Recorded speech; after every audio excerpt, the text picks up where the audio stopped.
There is no land called Nigeria. There is no language called Nigeria. There are no people called Nigerians. We are only deceiving ourselves. We are not Nigerian. Okay, where is Nigeria where is the land called Nigeria? What is the Nigerian language? We are nations that had been forced together to live in one pathetic country. So anybody who goes there today to say pray for Nigeria, that person is just deceiving himself, because the people who want to be that Nigeria had not sat down to agree if they want to be. Okay, gbogbo adélólé, mo kí ẹ̀yin ìyá, mo kẹ́yìn bàbá, mo kọ́mọdé, mo kágbàlagbà, mo kọ́kùnrin, mo dẹ̀ kí obìnrin, mo kọ́ ọ̀dọ́, mo dẹ̀ kí arúgbó. Ibikíbi tó ní kálukú wa bá wà, ilé àtọ̀nà wa ò ní dàrú.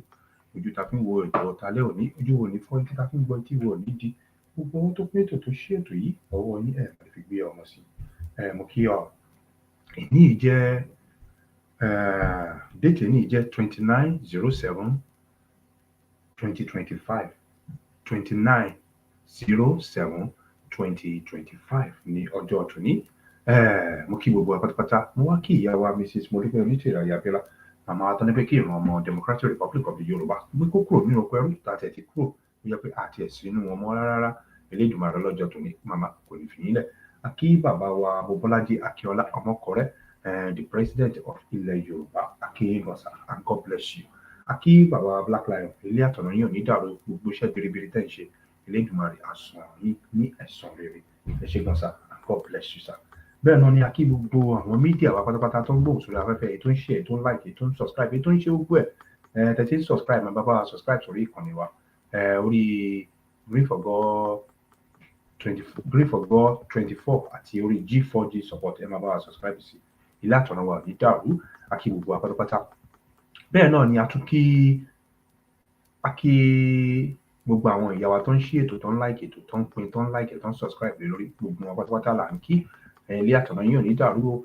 Tẹ̀sí ń pin, tẹ̀sí ń like, tẹ̀sí ń bá wa comment sórí ètò, gbogbo ẹ̀ náà là ń rí. Ẹ ṣé wọn, and God bless you. Àtàwọn ọ̀tá wa gbogbo wọn náà là kí lórí ètò tálẹ́ òní wípé God bless you all. Bẹ́ẹ̀ náà ni mo wá fi kíkí, mo wá fi parí ètò tálẹ́ òní, mo wá fi kí bàbá wa Ades, bàbá ilé àtọ̀nà yín ò ní dàrú. Ọ̀rọ̀ tẹ́ máa sọ tó máa bọ́ ọmọ aráyé nínú, Elédùmarè ò ní fi sí lẹ́nu. Ẹ ṣé gan pẹ̀lú gbogbo iṣẹ́ tẹ̀ ń ṣe ní gbogbo ìgbà. Ọmọ Democratic Republic of the Yorùbá, wọ́n ní pé ká máa kí yín gidigidi gan, ní pé ẹ ṣé gan sà, God bless you. Tàṣí wá ń bẹ́ ọ̀rọ̀ yìí lọ síwájú, a kí gbogbo wa lẹ́ẹ̀kan sí pé ilé àtọ̀nà wọn gbogbo wa kò ní ṣe kí ni, kò ní dàrú. A kí gbogbo wa pátápátá pé ilé àtọ̀nà wọn ní dàrú. Lórí ètò ti alẹ́ òní, a máa play àwọn gbogbo audio tó wà lọ́wọ́ wa àti gbogbo video tó wà lọ́wọ́ wa. Bọ́ká tó wá play any video àti audio ní alẹ́ òní, whatever this video coming out for, whatever we do on this video, whatever poster, whatever anything we do, we give everything credit. Whatever we want to come and give us copyright, we don't have no copyright on anything here tonight. We give everything credit. YouTube, we have no copyright on any video, anything that we use tonight. We have no copyright, we have nothing on it. Nothing against on our channel, nothing against on everything that we do tonight. God bless you all. A kí gbogbo wa pátápátá, ilé àtọ̀nà wọ̀ ní dàrú. Ká tó máa bèrò lọ síwájú, ẹja àkọ́kọ́ gbà wọ́n ilé pápápá. Is Nigeria an orílẹ̀-èdè? Let us start with the understanding of the word èdè. The main word there is the word dè, and it means to bind. It is from that word we got the word èdè, which means bondage. A Yoruba saying goes èdè la fi ń dè èrò, and that gives us an insight into how the Yorubas see language. Before words are spoken, they first have to come to our minds as thoughts. It is language that we use to bind those thoughts into something that can be spoken. Èdè la fi ń dè èrò. And what are we binding? We are binding our thoughts into spoken words. But more than that, èdè is what binds a people together. When a group of people speak the same language, they share a very different kind of bond. To speak the same language already means we think alike, because the pattern of the thinking of a people is always embedded in their language. So, ohun tó dè wá papọ̀, òun ni èdè wa. And that is why the Yoruba word for nation is orílẹ̀-èdè, orí ilẹ̀ tí a ti ń sọ èdè kan náà. A geographical expression within which a mutually intelligible language is spoken. And that is why the word tongue can be used in place of nation, because what makes a nation is the fact that they speak the same language. And this sameness of language is always responsible for the greatness of any nation. England understands this fact, and that is why they have pushed the English language to where it is today. Russia understands this, and that is why they seize every opportunity to speak their language. The Chinese understand this importance of language, and that is why their own language is the language of all their technological products. Ashalewa also understands this fact, and that's why they have devoted their lives to promoting the culture and language of the Yoruba people. There is no telling the greatness that the people will experience if only they decide to speak their language aggressively. That saying goes, èdè la fi ń de èrò. Ẹni bá ń sọ èdè elédè, èrò elérò ni ó máa rò. Ẹni bá ń ro èrò elérò, ìṣe oníṣe ni ó máa ṣe. Ẹni bá ń ṣe ìṣe oníṣe, ìwà oníwà ni ó máa wù. Ẹni bá sì ń wo ìwà oníwà yóò jẹ́wọ́. Our ancestors came up with that because they understand the importance of speaking one's own language. As I have said earlier, a people's way of thinking is found in their language. Their culture, their concepts, their reasoning, everything about them can be found in their language. You can't be a proper Yoruba if you are not speaking the Yoruba language. So if you are watching this and you can't speak the Yoruba language, you've got to do something urgent about it. Ashalewa is an institute that teaches everything about being Yoruba. They teach the language, how to speak it and how to write it. They also teach the culture and the history of the people. You should take advantage of this for yourself or for your children, especially for those of you outside Nigeria. If you want more information about how they run their programs, please send a DM to this Instagram handle or contact this number on WhatsApp. Trust me, this is the decision you're going to be glad you made. Washiri.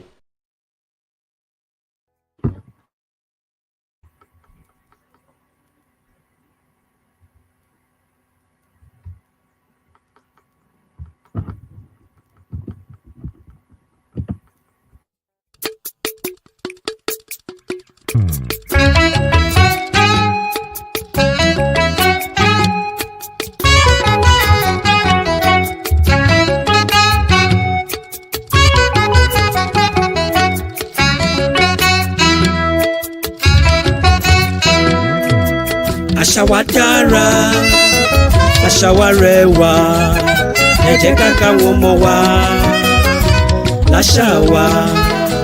Àṣà wa dára, àṣà wa rẹwà, ẹ jẹ́ ká káwọn ọmọ wa láṣà wa.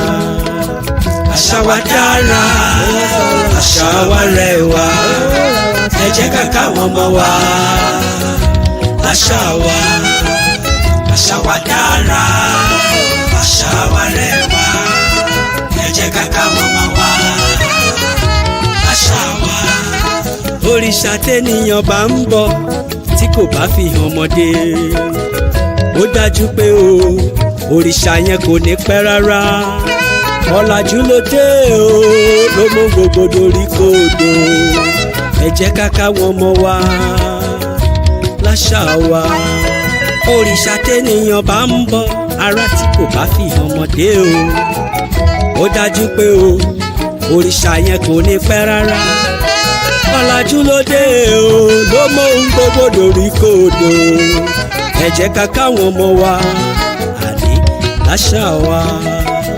Àṣà wa dára, àṣà wa rẹwà, ẹ jẹ́ ká káwọn ọmọ wa láṣà wa. Àṣà wa dára, àṣà wa rẹwà, ẹ jẹ́ ká káwọn ọmọ wa láṣà wa. Èdè wa dùn láti sọ, bẹ́ẹ̀ ló rọrùn láti gbọ́. Ká ṣètọ́jú àlejò ńkọ́, lára àṣà wa tó dára ni. Ìdọ̀bálẹ̀ ní tọkùnrin wa, ìkúnlẹ̀ ní tóbìnrin, ẹ jẹ́ ká káwọn ọmọ wa láṣà wa. Èdè wa dùn láti sọ, bẹ́ẹ̀ ló rọrùn láti gbọ́. Ká ṣètọ́jú àlejò ńkọ́, lára àṣà wa tó dára ni. Ìdọ̀bálẹ̀ ní tọkùnrin wa, ìkúnlẹ̀ ní tóbìnrin, ẹ jẹ́ ká káwọn ọmọ wa láṣà wa. Àṣà wa dára, ó dára, àṣà wa rẹwà, ó rẹwà gẹ́gẹ́. Ẹ jẹ́ ká káwọn ọmọ wa, ẹ jẹ́ ká kọ́mọ àṣà wa. Ká má fèdè lédè pàdé wa rẹ́ àṣà wa rẹwà, ẹ jẹ́ ká káwọn ọmọ wa, ẹ jẹ́ káwọn ọmọ wa àṣà wa.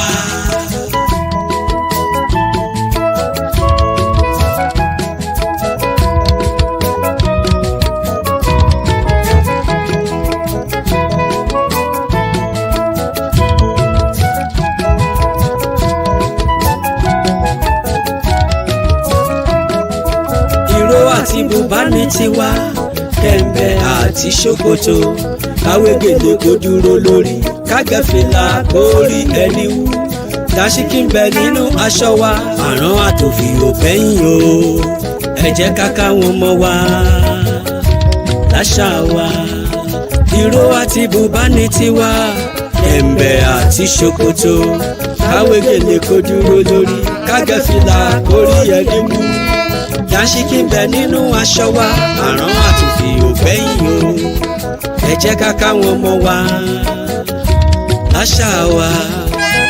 Àṣà wa dára, àṣà wa rẹwà, ẹ jẹ́ ká káwọn ọmọ wa láṣà wa. Àṣà wa dára, àṣà wa rẹwà, ẹ jẹ́ ká káwọn ọmọ wa láṣà wa. Ká sùn rárá ká kéwì ńkọ́ ṣebí lára àṣà wa ni. Ìjálá ẹkún ìyàwó ńkọ́ lára àṣà wa tó dára ni. Ijó wa ṣá ní bàtà o ọlọ́jọ́ àtàgídìgbò ẹ jẹ́ ká káwọn ọmọ wa láṣà wa. Ká sùn rárá ká kéwì ńkọ́ ṣebí lára àṣà wa ni. Ìjálá ẹkún ìyàwó ńkọ́ lára àṣà wa tó dára ni. Ijó wa ṣá ní bàtà o ọlọ́jọ́ àtàgídìgbò ẹ jẹ́ ká káwọn ọmọ wa láṣà wa torí àṣà wa dára àṣà wa rẹwà ẹ jẹ́ ká káwọn ọmọ wa láṣà wa. Àṣà wa dára àṣà wa rẹwà ẹ jẹ́ ká káwọn ọmọ wa láṣà wa. Àṣà wa dára àṣà wa rẹwà ẹ jẹ́ ká káwọn ọmọ wa láṣà wa. Àṣà wa dára àṣà wa rẹwà ẹ jẹ́ ká káwọn ọmọ wa láṣà wa. Ọmọ aládé ojú kọ́ la fi mọ ọbẹ̀ tó ní magí o sísọ èdè Yorùbá tàbí kíkọlà Yorùbá.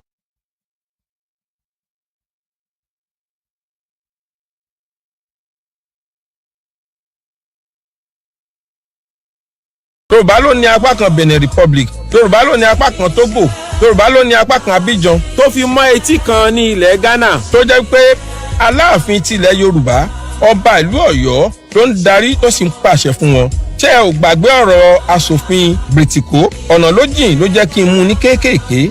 Ní kúkúrú bí Yorùbá ti bọ́ sí oko ẹrú ìgbàlódé àwọn Bìrìtìkó lẹ́gbọ̀n pábánbárì nítorí ètò ìlànà ohun ẹ̀kọ́ ìmọ̀ àti ọ̀làjú tí Yorùbá ti ní kí àwọn òyìnbó tó dé ń kọ wọ́n lóminú. Wọ́n sì ti sọ wípé tí àwọn ṣe kán Yorùbá léegun ẹ̀yìn làwọn ń wá. Ẹ jẹ́ kí n sọ kíní kan kó yé eyín dáadáa gbogbo ọmọ Yorùbá. Àwọn Bìrìkó ti rí Yorùbá gẹ́gẹ́ bí ẹ̀dá tó lajú, tó ní ìmọ̀, tó ní òye. Torí pé irú orílẹ̀-èdè bẹ́ẹ̀ yóò ṣòro láti jẹ gàba lé lórí. Ìdí nìyí tí wọ́n fi da Yorùbá pọ̀ pẹ̀lú Fúlàní àti Haúsá mọ́ Ìgbò. Àwọn 6 péré ni wọ́n ti ọwọ́ bọ ìwé àti ìṣepapọ̀ ọ̀hún. Ìlú Sùngẹ́rù tó wà ní ìpínlẹ̀ Niger lónìí ni ìjókòó náà ti wáyé. Torí pé ibẹ̀ ni àwọn òyìnbó Bìrìkó fi ṣe ibi àṣẹ ìjókòó wọn láti ọdún 1902 títí dé 1916. Àwọn 6 tí wọ́n ti ọwọ́ bọ ìwé àṣepọ̀ fún 100 ọdún náà nìyí. Léyìí tó jẹ́ wípé àṣẹ ìtọwọ́pọ̀ náà fún wọn ní àǹfààní àti ṣepọ̀ fún 100 ọdún péré. Lẹ́yìn 100 ọdún orílẹ̀-èdè tó bá fẹ́ lè kọ ìbáṣepọ̀ pẹ̀lú Nàìjíríà. Ní èdè kúkúrú tí a kì í gbọ́n tó ẹni tí ń tan ni. Ìwé àdéhùn tí wọ́n tọwọ́ bọ̀ ìwé àdéhùn títa Nàìjíríà fún Bìrìtìkó ni o. Àwọn tí wọ́n jókòó lọ́dún náà nìyí His Imperial Majesty Ọládìgbòlù ọba Aláàfin tilẹ̀ Yorùbá tí wọ́n sọ di Aláàfin ìlú Ọ̀yọ́. His Royal Majesty Mataurera Isakin Mùsùlùmí Sultan of Sokoto Sakitoyi Àjàsá agbẹjọ́rò lòun. Usman Dam Majey tó padà wá di Emir àti ìlú Kano òun lẹ́nìkẹ́ni tó wà lórí ìjókòó. His Royal Majesty R. Enshaw Obong tìlú Calabar. Shehu Ọ̀bọ̀rọ̀nú Alhaji Abubakar. Àwọn 18 ló wà lórí ìjókòó lọ́dún ọ̀hún. 6 tó jẹ́ ọmọ Nàìjíríà nù. Àwọn 22 tó kù ọmọ Bìrìtìkó ni wọ́n. bí ọmọ Yorùbá ṣe wọ inú oko ẹrú ìgbàlódé tí àwọn Britco lẹ gbọ́hùn. Ẹ ṣáà máa fi làákàyè bá mi bọ̀. Nígbà tí wọ́n so wá pọ̀ tán ní ọdún 1914, ní ọdún 1951 ní àwọn òyìnbó pín Nàìjíríà sí region mẹ́ta: Western region, Eastern region, Northern region. Àǹfààní dé fún ẹlẹ́yàmẹ̀yà láti ṣe ìjọba lórí ara wọn. Western region ti àwọn ọmọ Yorùbá ni, Eastern region ti àwọn Ìgbò ni, Northern region ti àwọn Fúlàní Haúsá. Àsìkò kíkó wa wọn yóò ṣe ìjọba ara wọn. Kíá ni àwọn ọmọ Fúlàní rọ́wọ́nú ẹgbẹ́ MPC tí wọ́n sì ṣe àtìlẹ́yìn fún ẹgbẹ́ wọn. Ọ̀rọ̀ kò rújú fún Eastern region rárá. Gbọ̀ngbọ̀n ni àwọn Ìgbò dúró ti ara wọn nínú ẹgbẹ́ wọn. Tí ọmọ aládé ọmọ káàrọ̀ òjíire nìkan ló jọni lójú púpọ̀. Àwọn ọmọ Yorùbá bíi Adéníran Ògúnsànyà ti ìlú Ìkòròdú, Adélabú Adégòkè Pẹ̀ǹkẹ̀lẹ̀ Mẹ́sì àti àwọn aláìro àtúbọ̀tán tí wọ́n bá Azikiwe lọ fún fẹ́ kí Azikiwe tó ti lérí léka pé Ìgbò ni yóò máa ṣe olórí fún Nàìjíríà. Wọ́n fẹ́ kí Azikiwe wá jẹ́ premier fún Western region. Wọ́n fẹ́ kí ọmọ Ìgbò wá bá wa ṣe olórí ìjọba Western region. Ọ̀pẹ̀rẹ̀gùn orí ìrókò ojú ọ̀dẹ dá. Chief Ọbáfẹ́mi Jeremiah Awólọ́wọ̀ ọ̀pọ̀ dídé olú pẹ̀lú gbogbo ọmọ ẹgbẹ́ AG bá pètèpèrò ara wọn pọ̀. Wọ́n bá sopọ̀ pẹ̀lú Ìbàdàn People's Party láti lè fi ẹ̀yìn àwọn tí kò fẹ́ kí Yorùbá gbérí lélẹ̀. Ní January 1952, ẹgbẹ́ Action Group ló ní ọmọ ẹgbẹ́ tó pọ̀ jùlọ nínú ilé ìgbìmọ̀ asòfin. Awólọ́wọ̀ ni olórí ẹgbẹ́.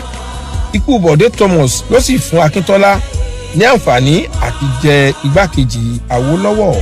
Ẹgbẹ́ tó sì ní ọmọ ẹgbẹ́ tó pọ̀ jùlọ nínú ilé ìgbìmọ̀ asòfin yóò jẹ́ olórí ìjọba bí Chief Ọbáfẹ́mi Jeremiah Awólọ́wọ̀ ṣe di olórí ìjọba Western region. Ẹ ti gbọ́ yìí. Ogun àìníṣọ̀kan tí ń ja Yorùbá ọjọ́ ti pẹ́, kò ṣẹ̀ṣẹ̀ bẹ̀rẹ̀. Ṣùgbọ́n mo fi ẹnu àṣẹ wípé ó ti dópin. Gẹ́rẹ́ tí Awólọ́wọ̀ gba ọ̀pá àṣẹ olórí ìṣèjọba ní gbogbo nǹkan ti yí padà sí rere fún ọmọ Yorùbá. Èyí ni àwọn nǹkan ribiribi àní gudugudu méje àti yàyà mẹ́fà tí ìjọba Awólọ́wọ̀ ṣe. Ilé ìwé ẹ̀kọ́ ọ̀fẹ́ fún ẹgbẹ̀rún lélẹ́rìnwó àwọn ọmọ ọ̀dọ́ wẹ́wẹ́wẹ́. Èyí ló sì mú Yorùbá jẹ́ orílẹ̀-èdè àkọ́kọ́ ní ilẹ̀ Áfíríkà tó kọ́kọ́ jẹ́ aṣíwájú nínú ẹ̀kọ́. 1959 Western region ló ní èrè oko rọ́bà tó pọ̀ jùlọ ní gbogbo ilẹ̀ Áfíríkà. Pẹ̀lú ìfọwọ́sowọ́pọ̀ àwọn Lebanese ni wọ́n fi dá àwọn ibi ìgbafẹ́ àti ìwòran sílẹ̀ fún àǹfààní àti ìgbádùn ọmọ Yorùbá. Casino Cinema ní Abat Macaulay nílùú Yaba, Corona Cinema ní Ìtafájì nílùú Èkó, Queen Cinema ní Èkó Tẹ̀dó ní ìlú Ìbàdàn, Rex Cinema ní Tẹ́wọ́gboyè Street ló wà nílùú Oǹdó, Lapa House ní Igbóṣeré ní ìlú Èkó, Western House ti Broad Street ní ìlú Èkó, 26-story Cocoa House ní ìlú Ìbàdàn, Ìkẹjà Airport Hotel ní ìlú Ìkẹjà nílùú Èkó, Rubber Plantation láti Ìkẹ́nẹ́ tó fi wọ ìlú Oǹdó. Ilé-iṣẹ́ amóhùnmáwòrán àkọ́kọ́ irú rẹ̀ ní gbogbo Áfíríkà, kódà síwájú France 31 October 1959 ni wọ́n dá a sílẹ̀. Àwọn olórí orílẹ̀-èdè àgbáyé ń wá ń gba ìtọ́jú ní UCH ní ìlú Ìbàdàn, Olympic World Standard Stadium ní ìlú Ìbàdàn tá a mọ̀ sí Liberty Stadium.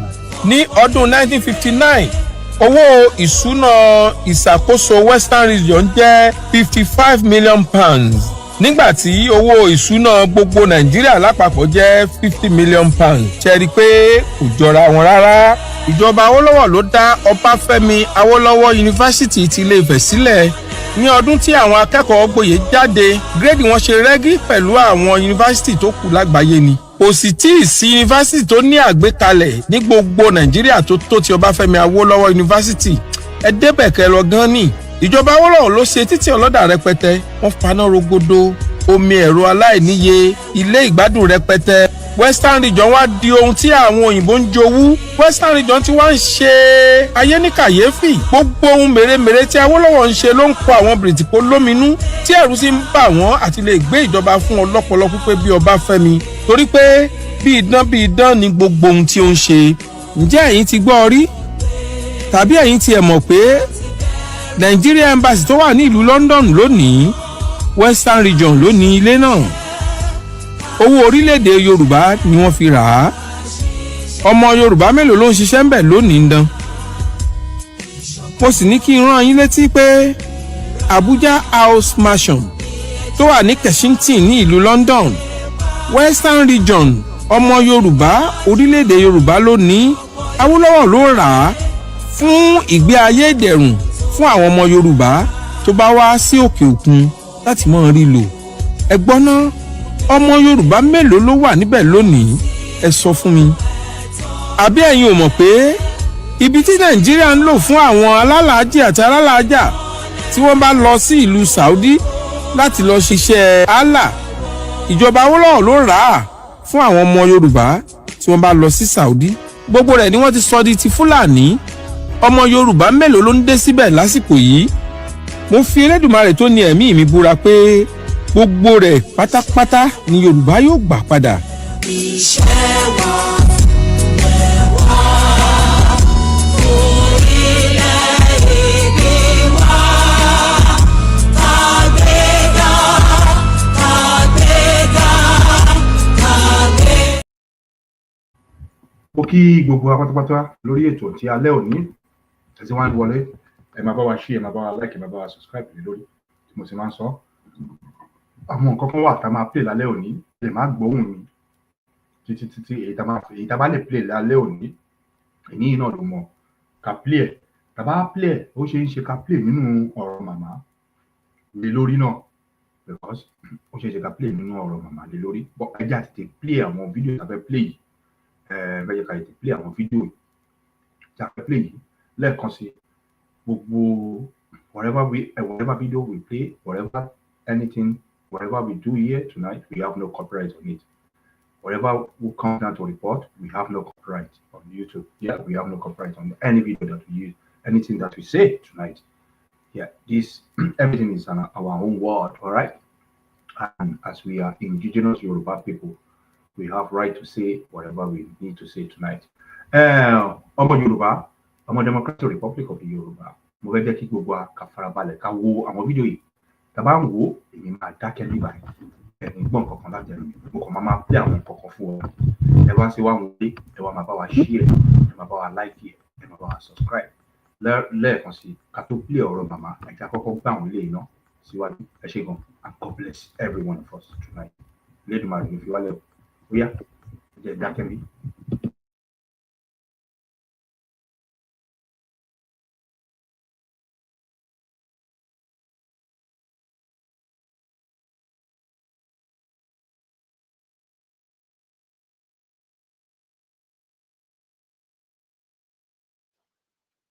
ọmọ aládé ojú kọ́ la fi ń mọbẹ̀ tó ní magí o.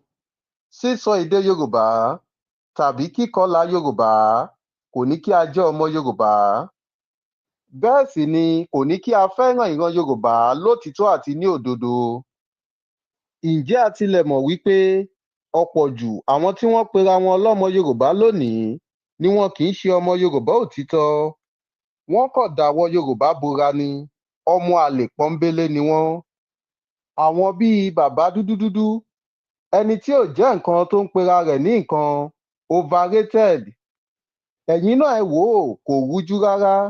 Ṣé àwọn wọ̀nyí lè jẹ́ ọmọ Yorùbá lótìítọ́? Kí wọ́n sì máa tako ìṣerere ìran Yorùbá? Láìsí àní-àní, èyí ti fi hàn gbangba wípé ọmọ àlè ni wọ́n jẹ́. Ọmọ aládé, ẹ ṣọ́ra fún wọn.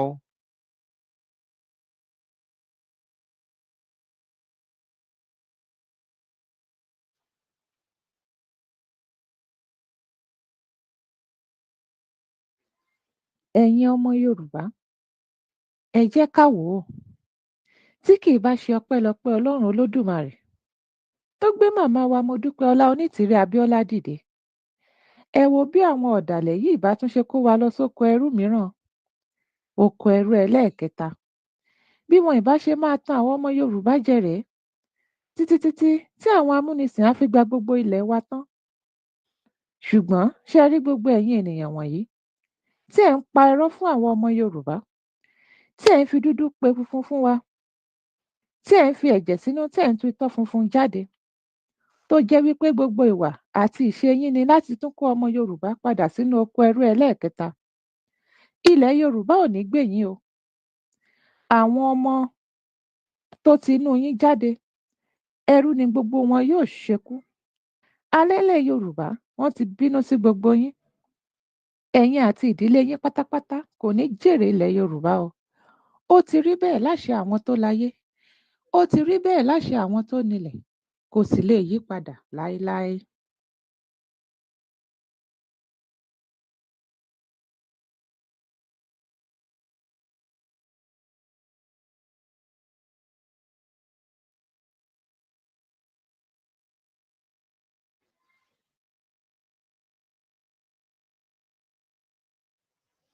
ọmọ aládé ẹ dìde.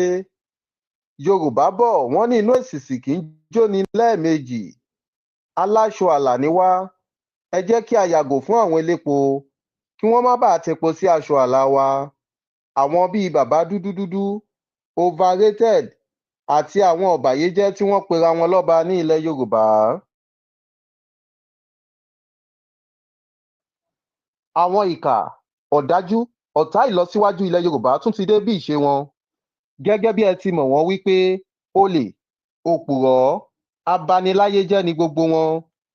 ní kété tí olódùmarè ti gbẹnu màmá wa Mua sọ̀rọ̀ wípé ọdún tí a wà nínú rẹ̀ yìí ní ọdún ìmúṣẹ àti ìfihàn àwa ọmọ aládé, ni àwọn ìkà, ọ̀dájú, olè wọ̀nyí ti ń japoró ikú kiri.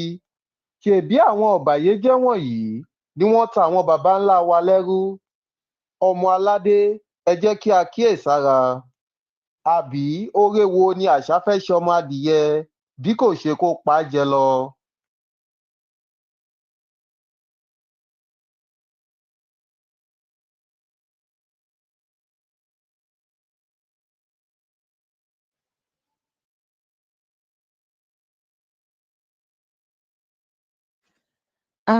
ẹ̀yin ọmọ yorùbá, ẹ jẹ́ ká dìde o. ọ̀nà mìíràn rèé o láti tún kó àwọn ọmọ yorùbá sóko ẹrú o. ṣé àwọn amúnisìn yìí wọn ò kúkú sí ni? oríṣiríṣiì ọ̀nà ni wọ́n ń gbà. àwọn ọ̀dàlẹ̀ àárín wa ni wọ́n sì ń lò báyìí. àwọn bíi overrated, àwọn bíi bàbá dúdú dúdú, àwọn abẹnugbọ́rọ̀ àti àwọn ọ̀bàyéjẹ́. àwọn ló mà kó àwọn mídíà jọ tí wọ́n ti fún wọn lówó tí wọ́n ń polongo kiri láti da ilẹ̀ yorùbá rú. ẹ̀yin ọmọ aládé,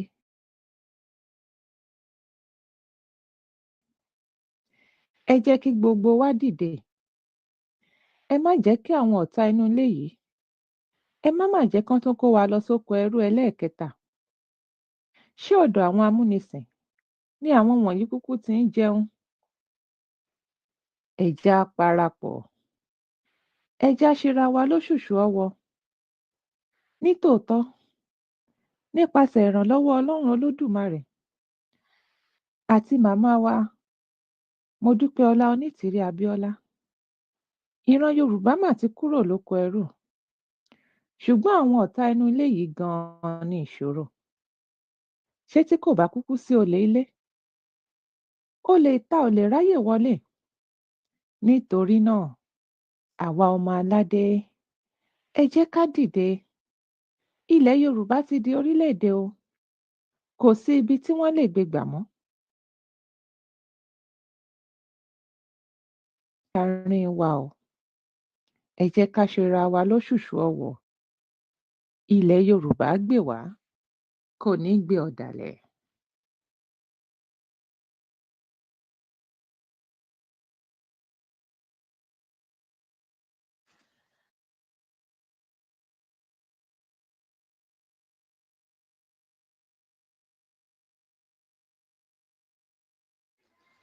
ẹ̀yin ọmọ yorùbá, ẹ jẹ́ ká wò ó.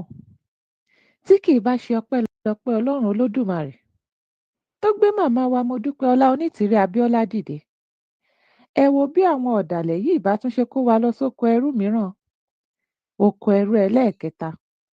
bí wọn ìbá ṣe máa tan àwọn ọmọ yorùbá jẹ rèé títí tí àwọn amúnisìn á fi gba gbogbo ilẹ̀ wa tán. ṣùgbọ́n ṣé ẹ rí gbogbo ẹ̀yin ènìyàn wọ̀nyí tí ẹ̀ ń pa irọ́ fún àwọn ọmọ yorùbá, tí ẹ̀ ń fi dúdú pe funfun fún wa, tí ẹ̀ ń fi ẹ̀jẹ̀ sínú, tí ẹ̀ ń tú itọ́ funfun jáde, tó jẹ́ wípé gbogbo ìwà àti ìṣe yín ni láti tún kó ọmọ Yorùbá padà sínú oko ẹrú ẹlẹ́ẹ̀kẹta. Ilẹ̀ Yorùbá ò ní gbè yín o. Àwọn ọmọ tó ti inú yín jáde, ẹrú ni gbogbo wọn yóò ṣekú. Alẹ́lẹ̀ Yorùbá wọ́n ti bínú sí gbogbo yín. Ẹ̀yin àti ìdílé yín pátápátá kò ní jèrè ilẹ̀ Yorùbá o. Ó ti rí bẹ́ẹ̀ láṣẹ àwọn tó láyé. Ó ti rí bẹ́ẹ̀ láṣẹ àwọn tó nílẹ̀. Kò sì lè yí padà láéláé.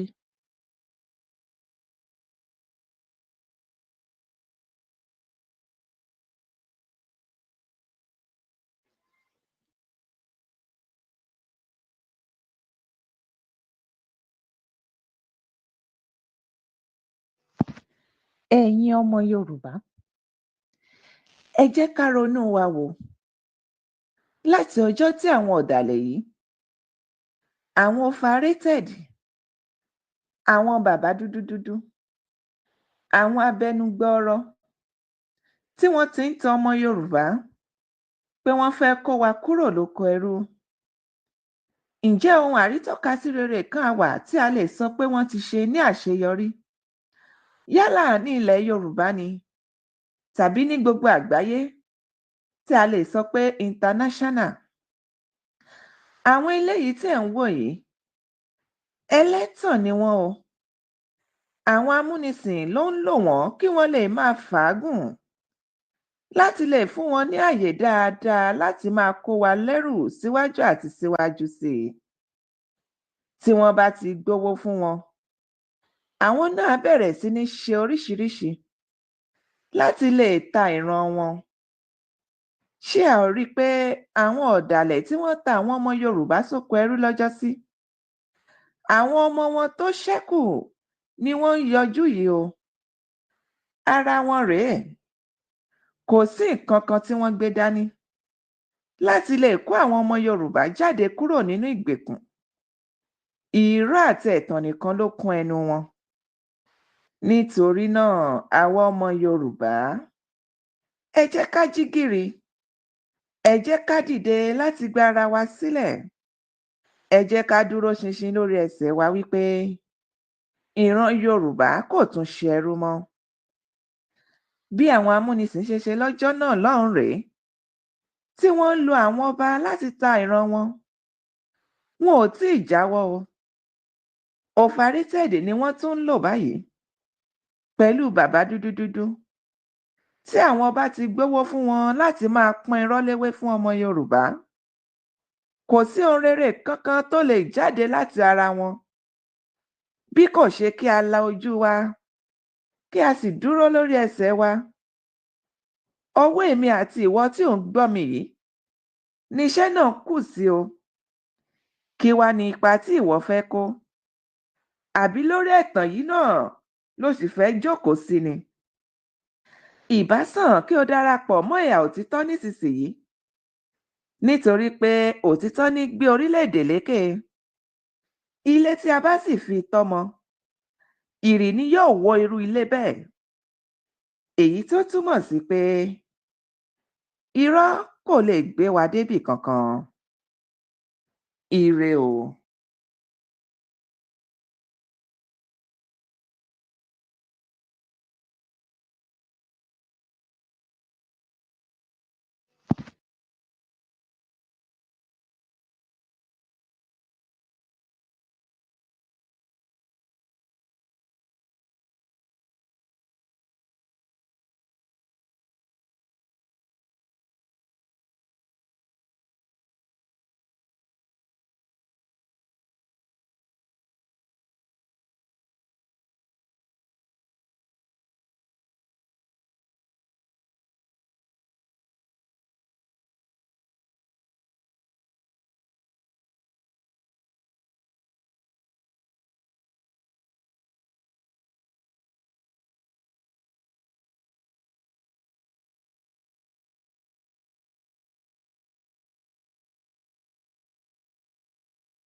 overrated color. ọ̀dàlẹ̀ Yorùbá mà ní. Omi kò kọlà, omi kò kọlà, fọ́mọ Yorùbá nìyẹn. Omi kò kọlà, omi kò kọlà, fọ́mọ Yorùbá nìyẹn. Omi kò kọlà, omi kò kọlà, fọ́mọ Yorùbá nìyẹn.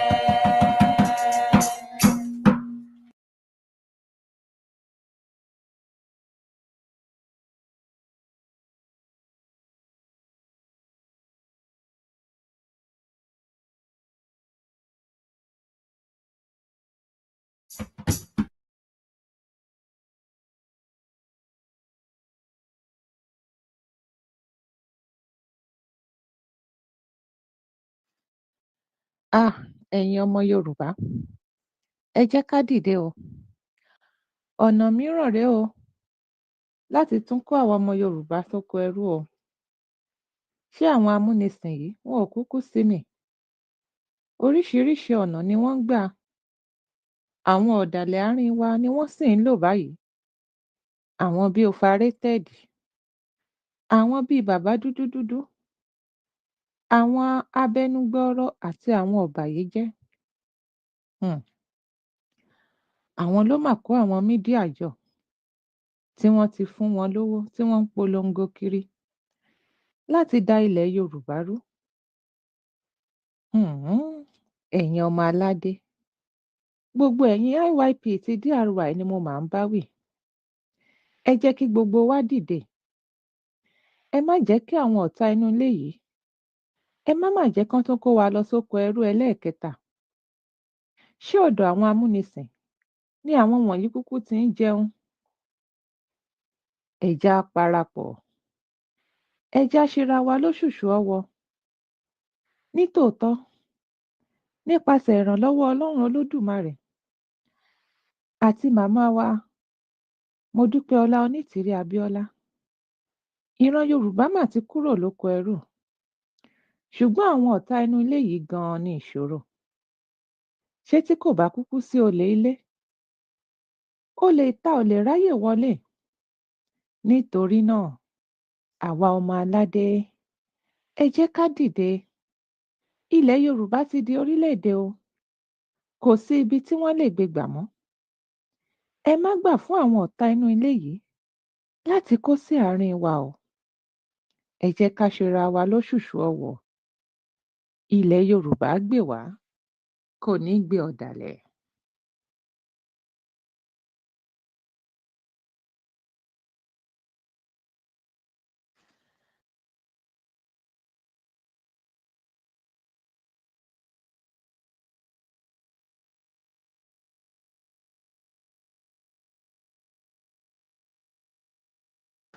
Ẹ̀yin ọmọ IYP, ẹ̀yin ọmọ IYP, kòmí ní pé ẹ kọ́là, kòmí ní pé ẹ kọ́là, pé ọmọ Yorùbá nìyẹn, ọ̀dàlẹ̀ kọ́là, ọmọ àlè kọ́là, overrated kọ́là, overrated kọ́là. Ọ̀dàlẹ̀ ọmọ Yorùbá ni overrated. Ọ̀dàlẹ̀ ọmọ Yorùbá ni overrated. Ọ̀dàlẹ̀ ọmọ Yorùbá ni overrated. Ọ̀dàlẹ̀ ọmọ Yorùbá ni overrated.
overrated caller, overrated caller, ọ̀dàlẹ̀ ọmọ Yorùbá ni ọ́.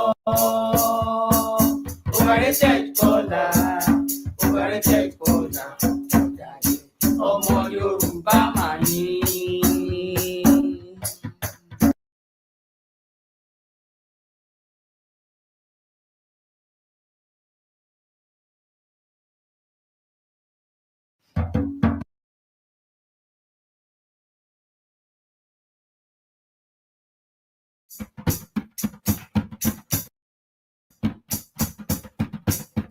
IYPO ẹ tẹ́tí ẹ gbọ́ o, ọmọ Yorùbá ẹ tẹ́tí ẹ gbọ́ o. Omi ìpò kọlà, omi ìpò kọlà, pọ́mọ Yorùbá nìyẹn, ọ̀dàlẹ̀ ń kọlà, ọmọ àlè ń kọlà. IYPO ẹ tẹ́tí ẹ gbọ́ o, ọmọ Yorùbá ẹ tẹ́tí ẹ gbọ́ o. Overrated caller, overrated caller. ọ̀dàlẹ̀ Yorùbá mà ní. Omi ìpò kọlà, omi ìpò kọlà, fọ́mọ Yorùbá nìyẹn. Omi ìpò kọlà, omi ìpò kọlà, fọ́mọ Yorùbá nìyẹn. Omi ìpò kọlà, omi ìpò kọlà, fọ́mọ Yorùbá nìyẹn.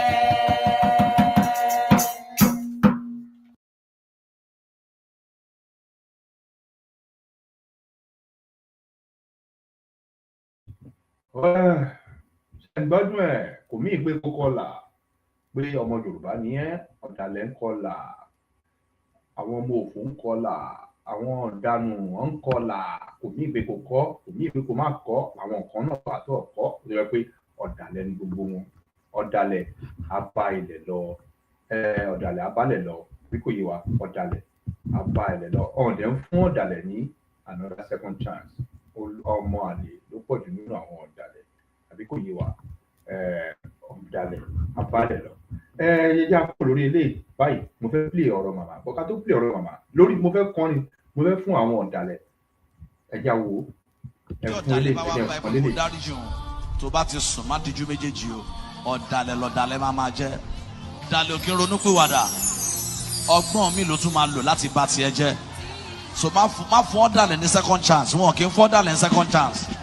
Ṣé máa ń ṣàlàyé nǹkan fún ẹ, mò ń ṣàlàyé fún ẹ pẹ̀lú ọgbọ́n ni. Mo tójú mi ti rí láyé láti kékeré, ó ju tágbàlagbà ti rí lọ. Ọ̀dàlẹ̀ ò kí ń repent. Tọ́dàlẹ̀ bá máa ń repent ni ó ní iye ọdún tí Júdásì fi tẹ̀lé Jésù. Ṣé ti gbọ́? Ṣé ti gbọ́? Gbogbo àlá ti gbọ́. Ó yá ẹ wá máa bá wa pé ẹ máa bá mi ṣe ètò yìí, máa bá mi láìkè ètò yìí. Lórí alẹ́ ètò yìí, ẹ̀ka kúrò ní orí àwọn bàbá ọlọ́dàlẹ̀, ẹ̀jẹ̀ àṣekínni, ẹ̀jẹ̀ kúrò lórí wọn. Àbí kò yé wa, mo kí gbogbo wa nílé o, mo kí lẹ́yìn ìyá, mo ká bàbá, mo kọ́ ọmọdé, mo ká gbàlagbà, mo kọ́kùnrin, bẹ́ẹ̀ náà ni mo kí obìnrin.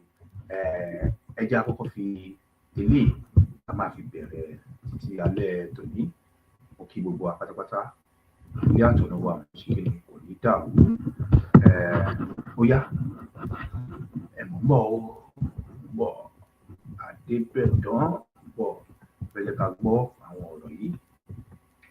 Ẹ̀jà gbọ́ nínú àwọn ọ̀rọ̀ tí màmá sọ kò ṣe kókó. Ẹ máa bá mi pé tó yẹ, máa bá mi lọ́kè tó yìí lẹ́nu màá rìn ìfowálẹ̀ ó yá.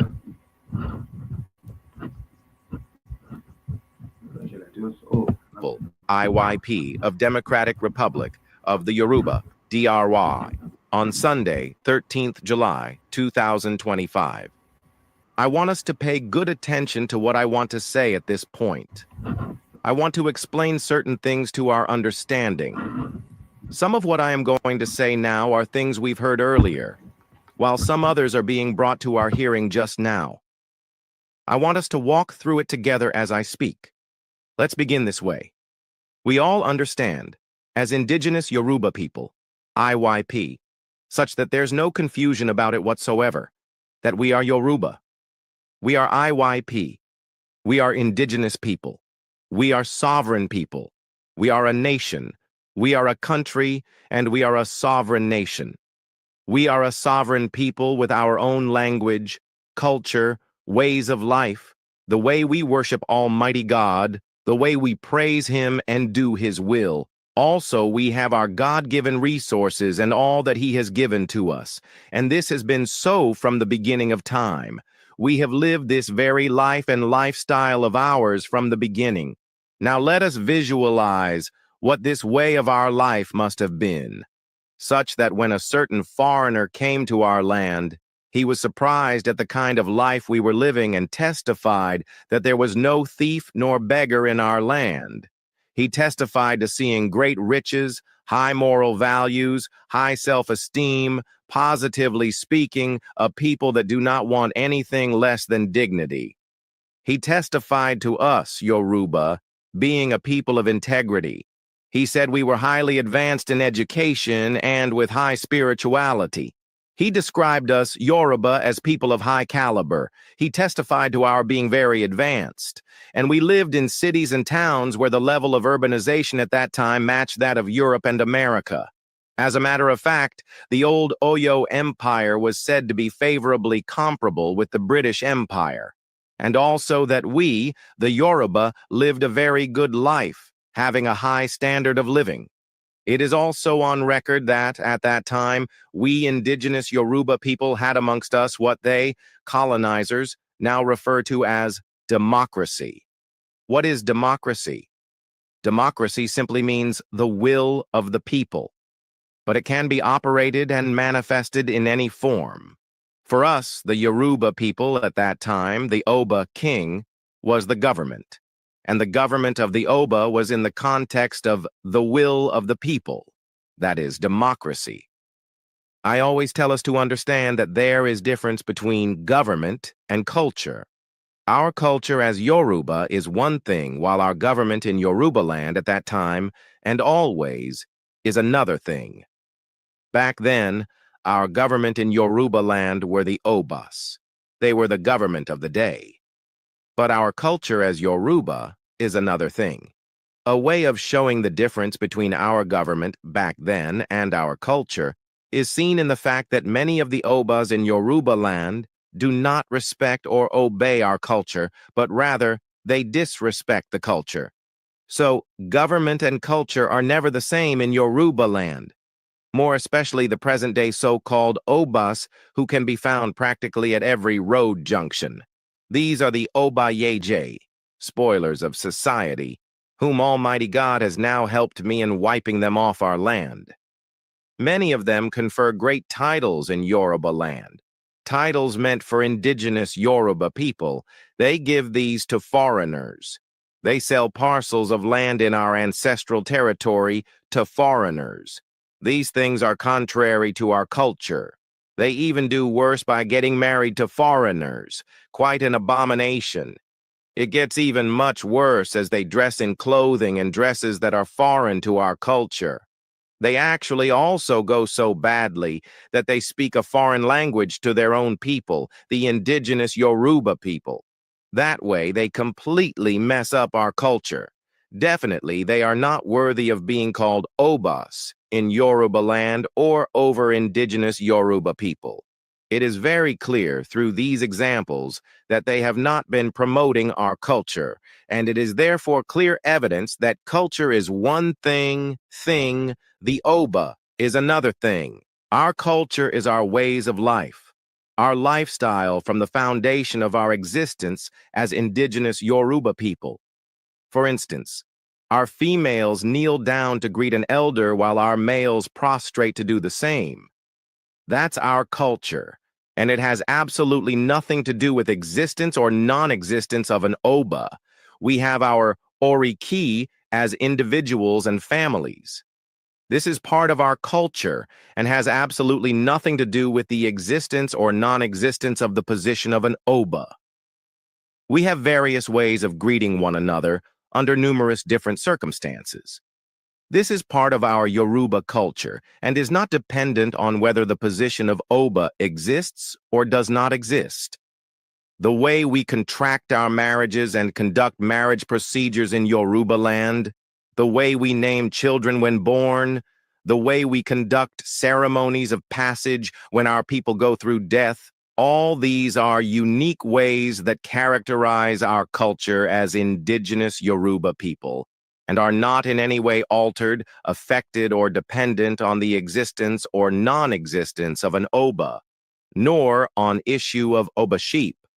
The two, Yoruba culture and Oba sheep, even when the Obas were the government in pre-colonial times, had absolutely nothing to do with each other.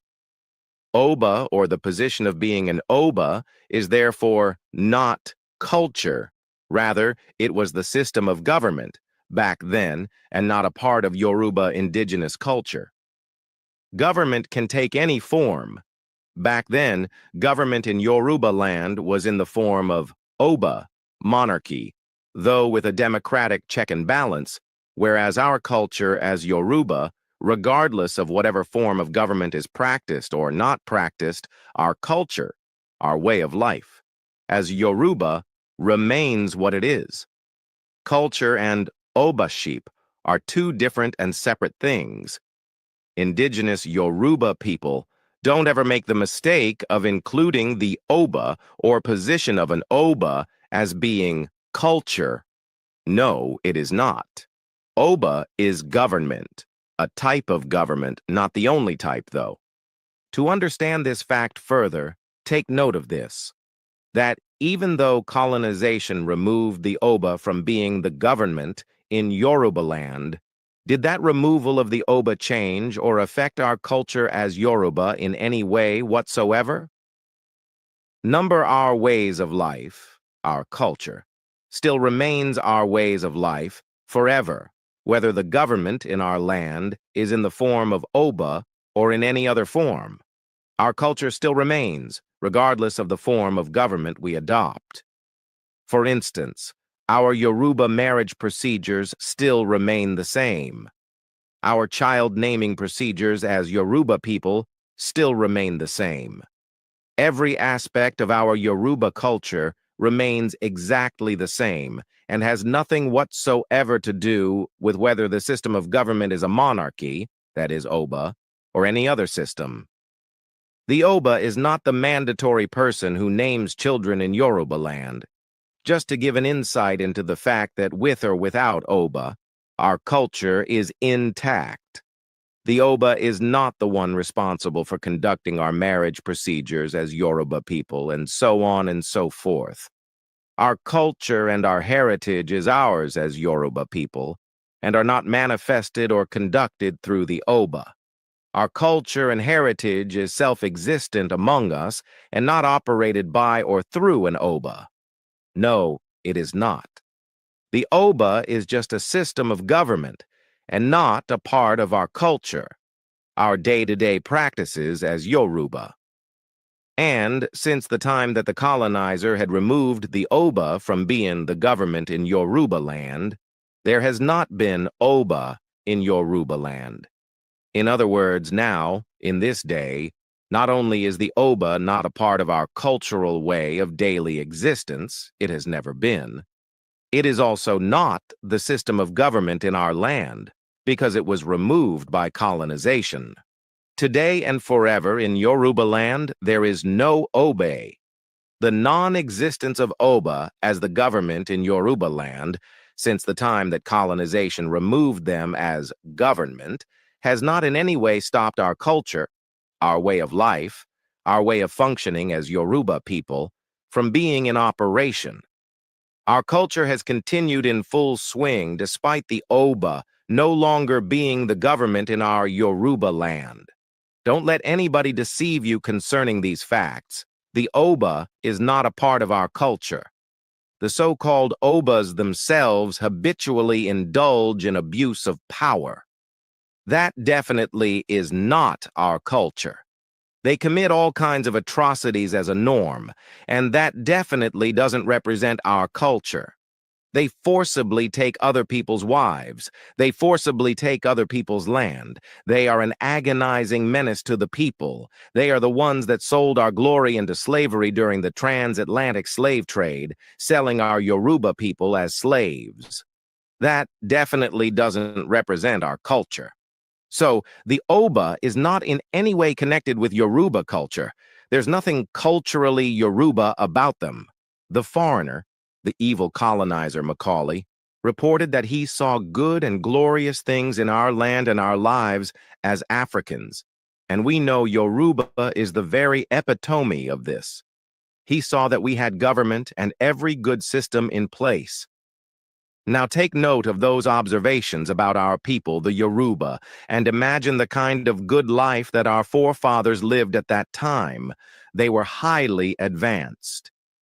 But for the fact that colonization, amalgamation, and neo-colonization disrupted that good life of the Yoruba, imagine what level of development and prosperity and joy that we would have been now, as at today. But these so-called Obas, through their evil practices, as well as betraying us into the hands of colonizers, have made us to be in bondage over these centuries.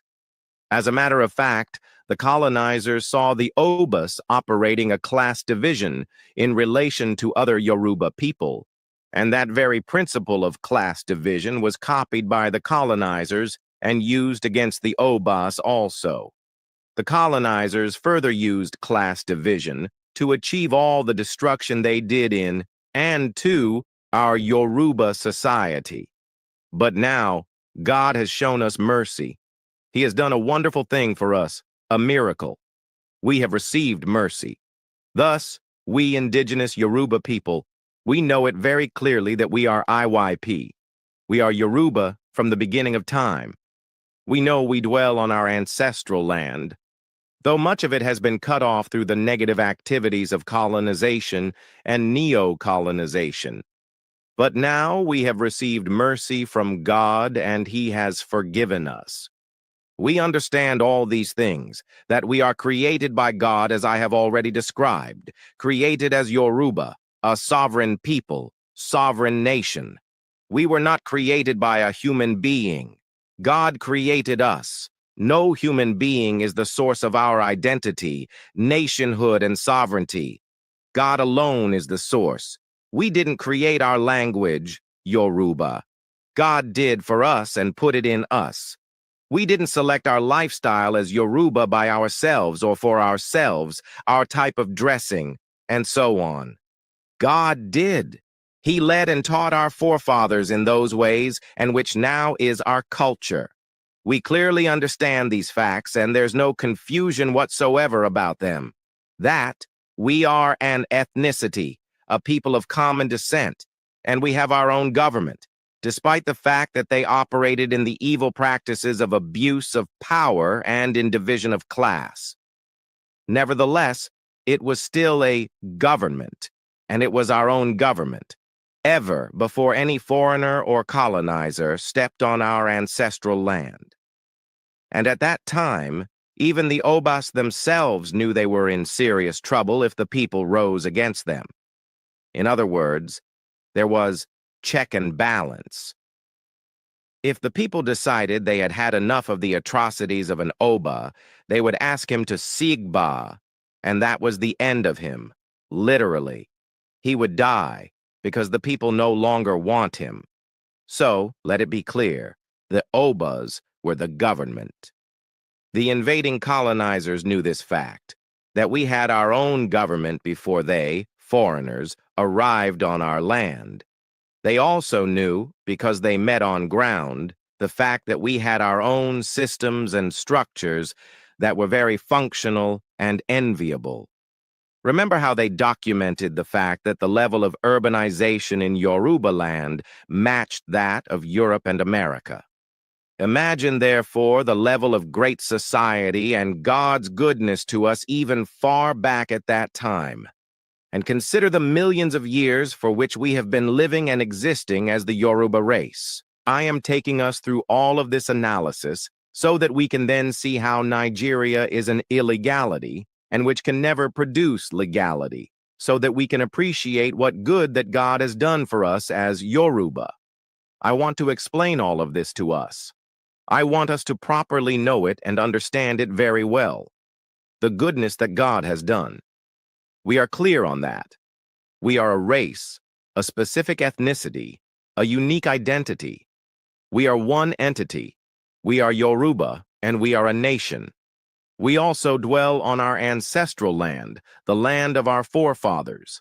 That's very clear and with no confusion in any way, and thus we have it as a basic fact, from which we can clearly identify and classify every other thing that may have happened. Again, remember that this basic fact of our identity, nationhood and sovereignty, the fact that we are Yoruba, an ethnicity, and a nation living on our own ancestral land, has been so for millions of years. I am pointing attention to this fact in order to make the truth very clear to certain people who consider themselves as Nigerian. If you are Yoruba and you hear what I am saying now, make sure you don't ever again refer to yourself as being Nigerian. Don't do it. If you do, you are making yourself come under a curse. I will explain. The time of ignorance of what evil you are doing to yourself by referring to yourself as Nigerian is past. I, too, in times past, did not know that Nigeria was a falsehood, an illegality. I would pray and fast for Nigeria. May God have mercy and forgive. I didn't know I was committing a sin by praying for Nigeria. Later, God made me to understand. He said, "Stop it. Don't ever again come before me with prayer for Nigeria. Instead, pray for your ancestral ethnicity. Nigeria is man's evil arrangement." That was when my eyes got opened. Therefore, indigenous Yoruba people who hear what I am saying now, don't ever again refer to yourself as a Nigerian. Call yourself who you really are. If you are Yoruba, call yourself Yoruba. If you are Hausa, refer to yourself as Hausa. If you are Igbo, Nupe, Fulani, refer to yourself by the name of your ethnic nation. You bring troubles into your life if you refer to yourself as Nigerian. That's the way it is. You can see how everything in the so-called Nigeria is in confusion and in bad state. You think it's mere play? No, it was planned that way. Indigenous Yoruba people, that's the way it is. Now you realize that in all of this, our position, our identity as Yoruba has not changed. Even so, since the beginning of time. Let's therefore now visualize it and realize that God has indeed done a wonder for us. Later, these Obas, who always act beyond their mandate, were involved in the business of slave trade. They were selling their own people, their own ethnic stock, as slaves. They were selling off their own ethnic glory, such stupid and mad people calling themselves Obas. They do all these in exchange for glass mirrors and for umbrellas. Some sell their own people for a bottle of gin. You can also see from this what a wicked people the colonizers themselves are. They were trading by barter, exchanging a bottle of gin for a given number of real human beings. You can thus see what the so-called Obas in Yoruba land have done. And up till now, they have not repented. They are still doing acts of wickedness and evil that they have always done. Now look at the colonizers themselves. Remember, we have already established the fact that we are a nation and that God made us great and took us to a high level of development and has given us riches and all good things. But the Oba said they were trading with their so-called friends, the colonizers. Later, something else happened. The colonizers had very carefully studied the situation on ground in our Yoruba land. You can always trust the colonizers for that, their ability to take whatever amount of time in years that it might cost them to study you thoroughly. Similarly, if they want to take something that belongs to you away from you, they would give it whatever number of years it requires to achieve their aim. They won't leave any loophole by which you might possibly suspect what their evil intention is. And this is quite surprising, as only God knows whatever kind of satanic manipulations they used in getting the Yorubas to not suspect their evil intention. This is because, naturally, part of the Yoruba nature, the nature of indigenous Yoruba people, IYP, is to smell a rat from afar off. We call it ifura. Yet the invading colonizers plotted evil against us, the Yoruba, and nobody suspected anything ahead of time. Now get a parallel from this. If some people come into our house and they are equipped with guns and firearms and thereby take our property away, what are such invaders called? Armed robbers. That's what they are. Now, those who left their own place, whether it was God that put them over there or they put themselves there, they left that place and traveled by ships from such a very long distance, traveling at that time for possibly months, and came to our land, the land of indigenous Yoruba people, IYP, the ancestral land of our ethnic stock, and they came this time around no longer as friends to the Obas with whom they were trading in slaves, but now making war with indigenous Yoruba people with the intention of becoming masters over us in our own land, and making us and everything that belonged to us to be under their control, taking over everything and making us slaves in our own land. What is the word or expression to describe that action of the colonizers? Isn't that stealing? Isn't that theft? Isn't that being a thief? Isn't that armed robbery? Therefore, what is the proper description for colonization? It is armed robbery. And what is the proper description for the invading European colonizers? They are armed robbers. How could they possibly think of themselves as owning a land that is far away from their own place? A land already inhabited by a people and owned from the beginning of time by a people that you are so different from. A people that you are not of the same ethnic stock with. How could you reason that you can now lay claim to their lives, their ancestral land, and their resources? And you claim to take over their land? You take over all that belonged to them? And you made them to become your slaves? How is that categorized? It's robbery. Everything in today's world knows such action as theft and robbery. The colonizers are thieves, and they themselves know this quite well. They know it's stealing. To attest to this fact, it is on record that in recent times they've been begging black people in several places. They know quite well that their mission of colonization is greatest crime against humanity. They know, but because they claim superiority over every other people, wanting to build empires and all such, they embark on such atrocity. It is one of the things that made them mad about the Oyo Empire, and they set themselves to destroy it and the memory of it. Nobody was conscious again of the fact that what Nigeria called Kwara is actually the old Oyo Empire, until God asked me to reveal that secret, because there's a diabolical ritual that was done to hide that place, so that humanity wouldn't know the place for what it really is. They don't want anybody to know about the fact, the greatness and glory of the Oyo Empire. And why don't they want it known? Because the Oyo Empire was favorably compared with the European colonizers' British Empire. That fact made them angry, to the extent that there's a story about an Oba in Yoruba land whom they accused of disrespecting the Queen of Britain. The Oba was arrested. That in itself even shows that Oba sheep was no longer in existence as far back as long ago. That's why I laugh at them today. I hope we understand these conversations. The colonizers had therefore come to our ancestral sovereign land. They had arrived to steal resources, take slaves, and everything that can be taken.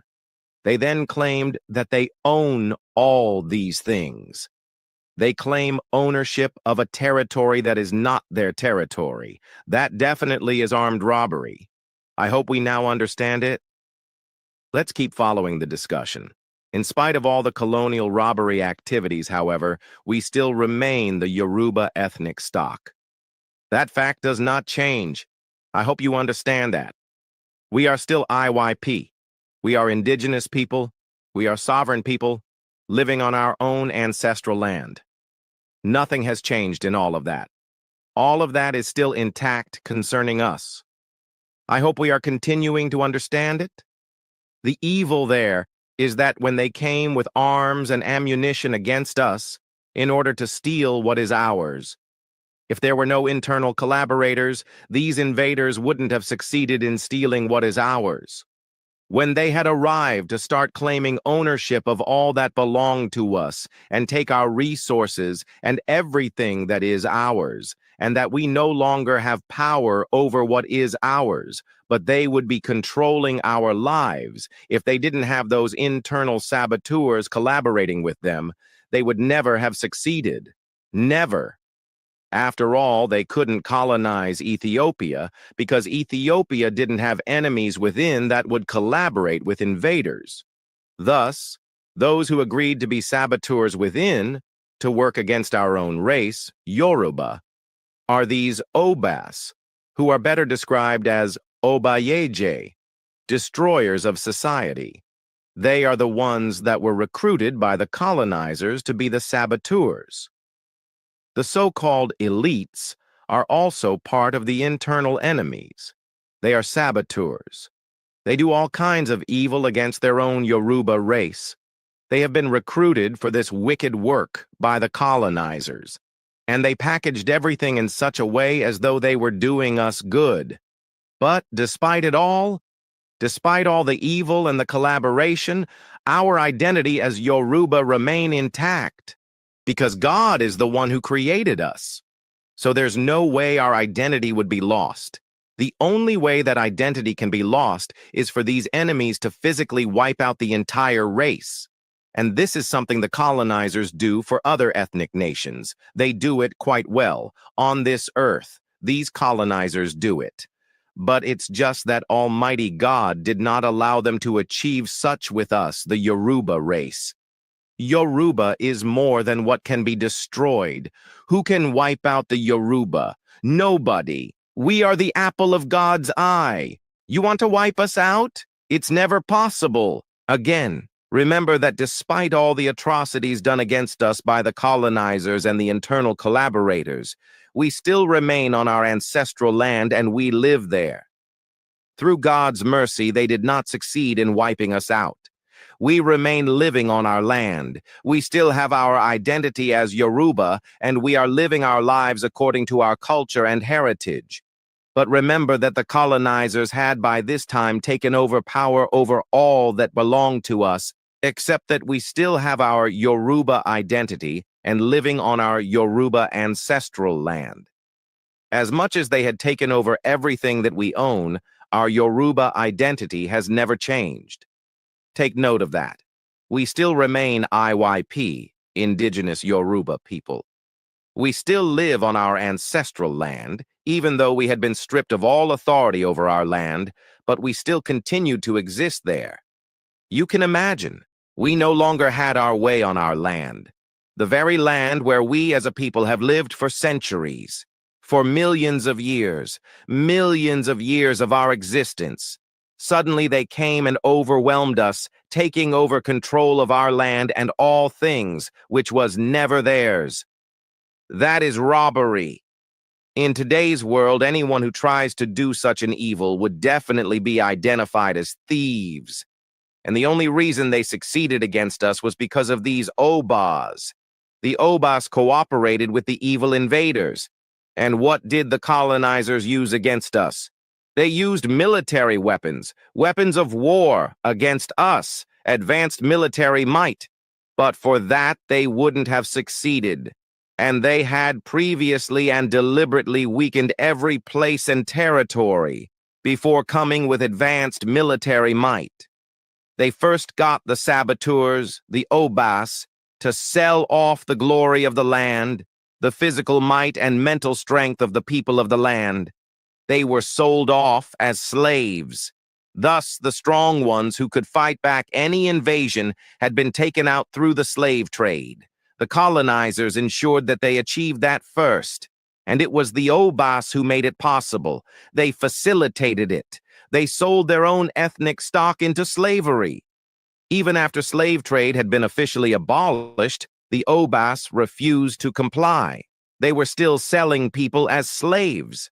Like I always say, you can do the calculation. The highest number of slaves taken away from Africa in the transatlantic slave trade were deposited in Brazil. and the highest number of slaves deposited in Brazil were Yoruba. You can do the calculation, you can join the dots. Then you'll know the level of evil that the Obas have done to Yoruba. But for the military might that the colonizers came with, they wouldn't have succeeded. But they had prepared the ground by taking all the strong and healthy youth away in the slave trade. Secondly, the secrets of Yoruba spirituality were also taken, using the internal saboteurs who actually sold out the things concerning and embodying those secrets. The things that are our ancestral heritage, our spirituality. These Obas sold them out to the colonizers. Those things had been taken away to open the way for the military onslaught against us. The Obas never thought of it that the purpose behind the colonizers' interest in taking the things that embody our spiritual strength as Yoruba people was so as to strip us spiritually naked and made easy prey. All the things that they could use, as per Yoruba spirituality, to counter the invaders had been taken away. Because the invaders knew that the Yoruba have ancient spiritual secrets that would overcome whatever military might the invaders were coming with. Their entire military weaponry can be turned into dust or ashes by the sheer strength and power of Yoruba spirituality. Without holding any physical object of assault, Yoruba spirituality in the spoken word would destroy the enemy's machines. Through Yoruba spirituality, sand can be scooped from the ground and thrown to become a spiritual agent for victory. The European colonizers knew that Yoruba knowledge and science was that advanced. It's knowledge, and it's given by God to the Yoruba for the protection of themselves to defend themselves. They know that the Yoruba people have that much knowledge and science. That's why the colonizers describe us as a people with high spirituality. They are aware that we have knowledge of various secrets. So, since they also knew that they wanted to come and make us slaves in our own land and take control over all that is ours, they therefore took their time to trade with the Obas, cleverly studying them, knowing the things they do without the Obas knowing this.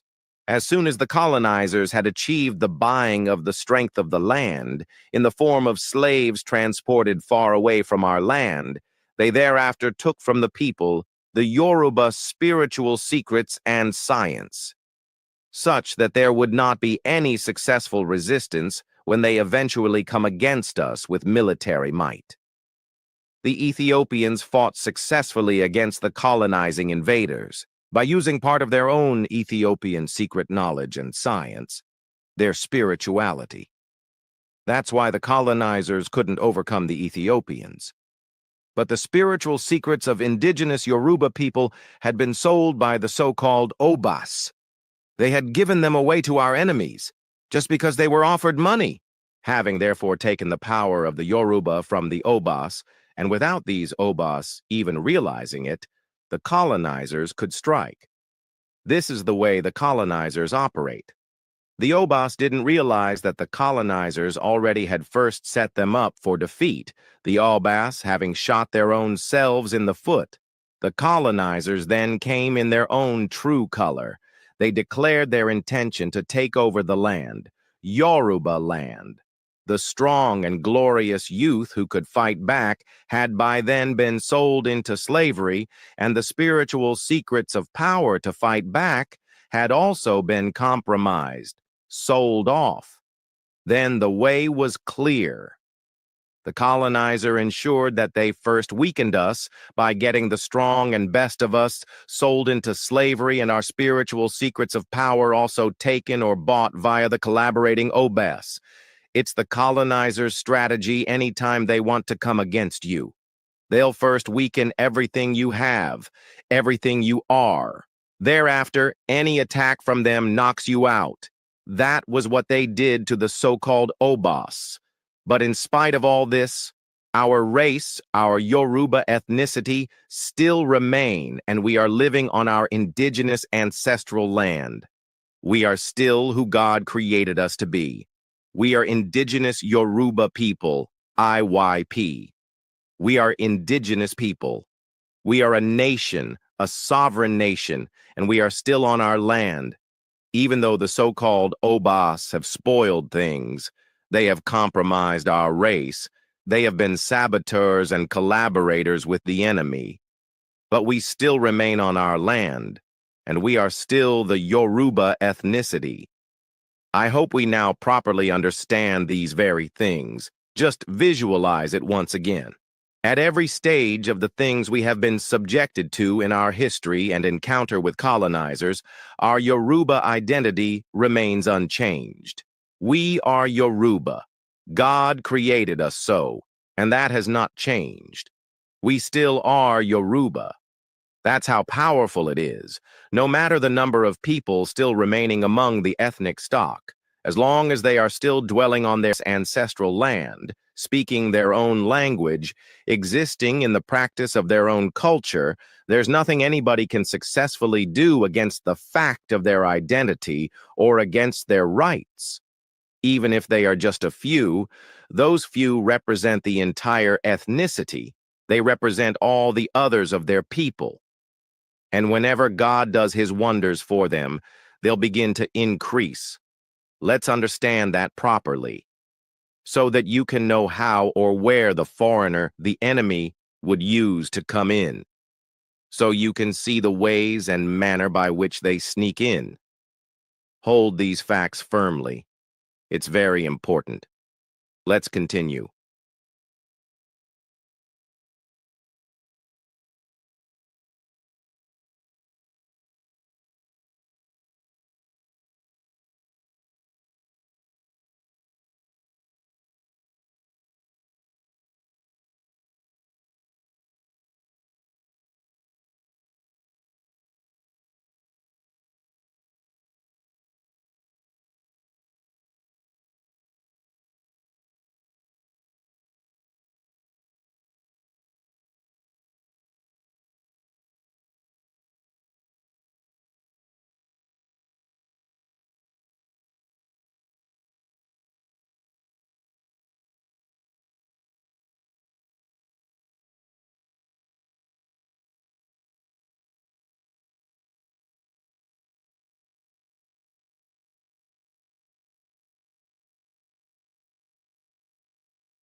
Now we properly understand what has been said. Let's now see where illegality came in.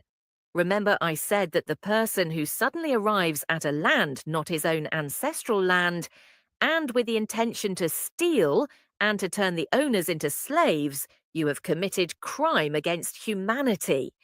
Everybody knows this very fact. The colonizers themselves know that colonization, invading another people's land and taking control of the land and of the people for their own benefits, they know it is a crime.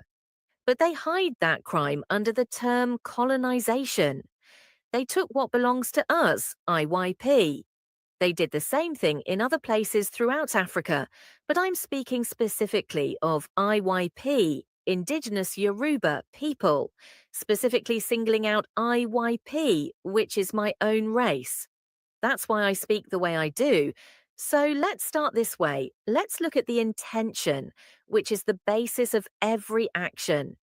The intention with which the colonizer came is the intention to steal, the intention to expand into another people's territory, the intention to turn the indigenous people into slaves on their own land.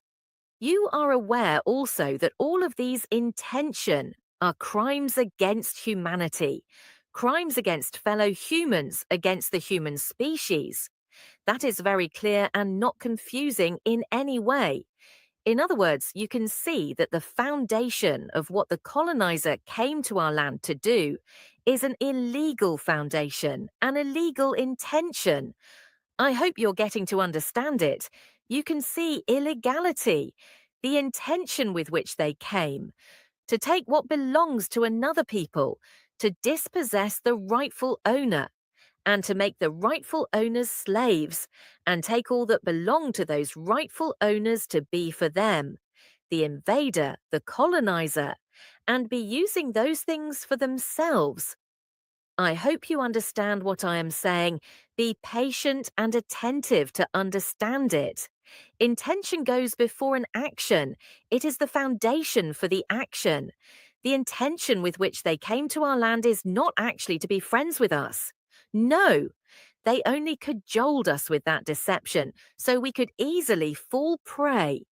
This is because they had been envious and desirous of stealing what is ours from the very beginning when they saw what good is in us and in our land.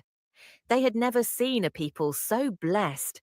Some of themselves, colonizers, were in fact living on trees and in caves and in tents in their own land. They wondered at the great buildings we, the Yoruba, were building. They wondered at how we employed our resources, like gold. Some in Africa even had gold on the point of their spear. Boxes were made of gold. Mansa Musa of Mali was especially reported to have stunned the foreigners with his use of gold. And that gold has not ceased till now, despite the colonizers taking it continuously away since that time. It keeps getting more.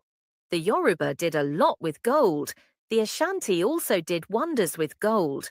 All those resources became the envy of the colonizers, and therefore they came to our land with military weaponry to forcefully take what belongs to Yoruba.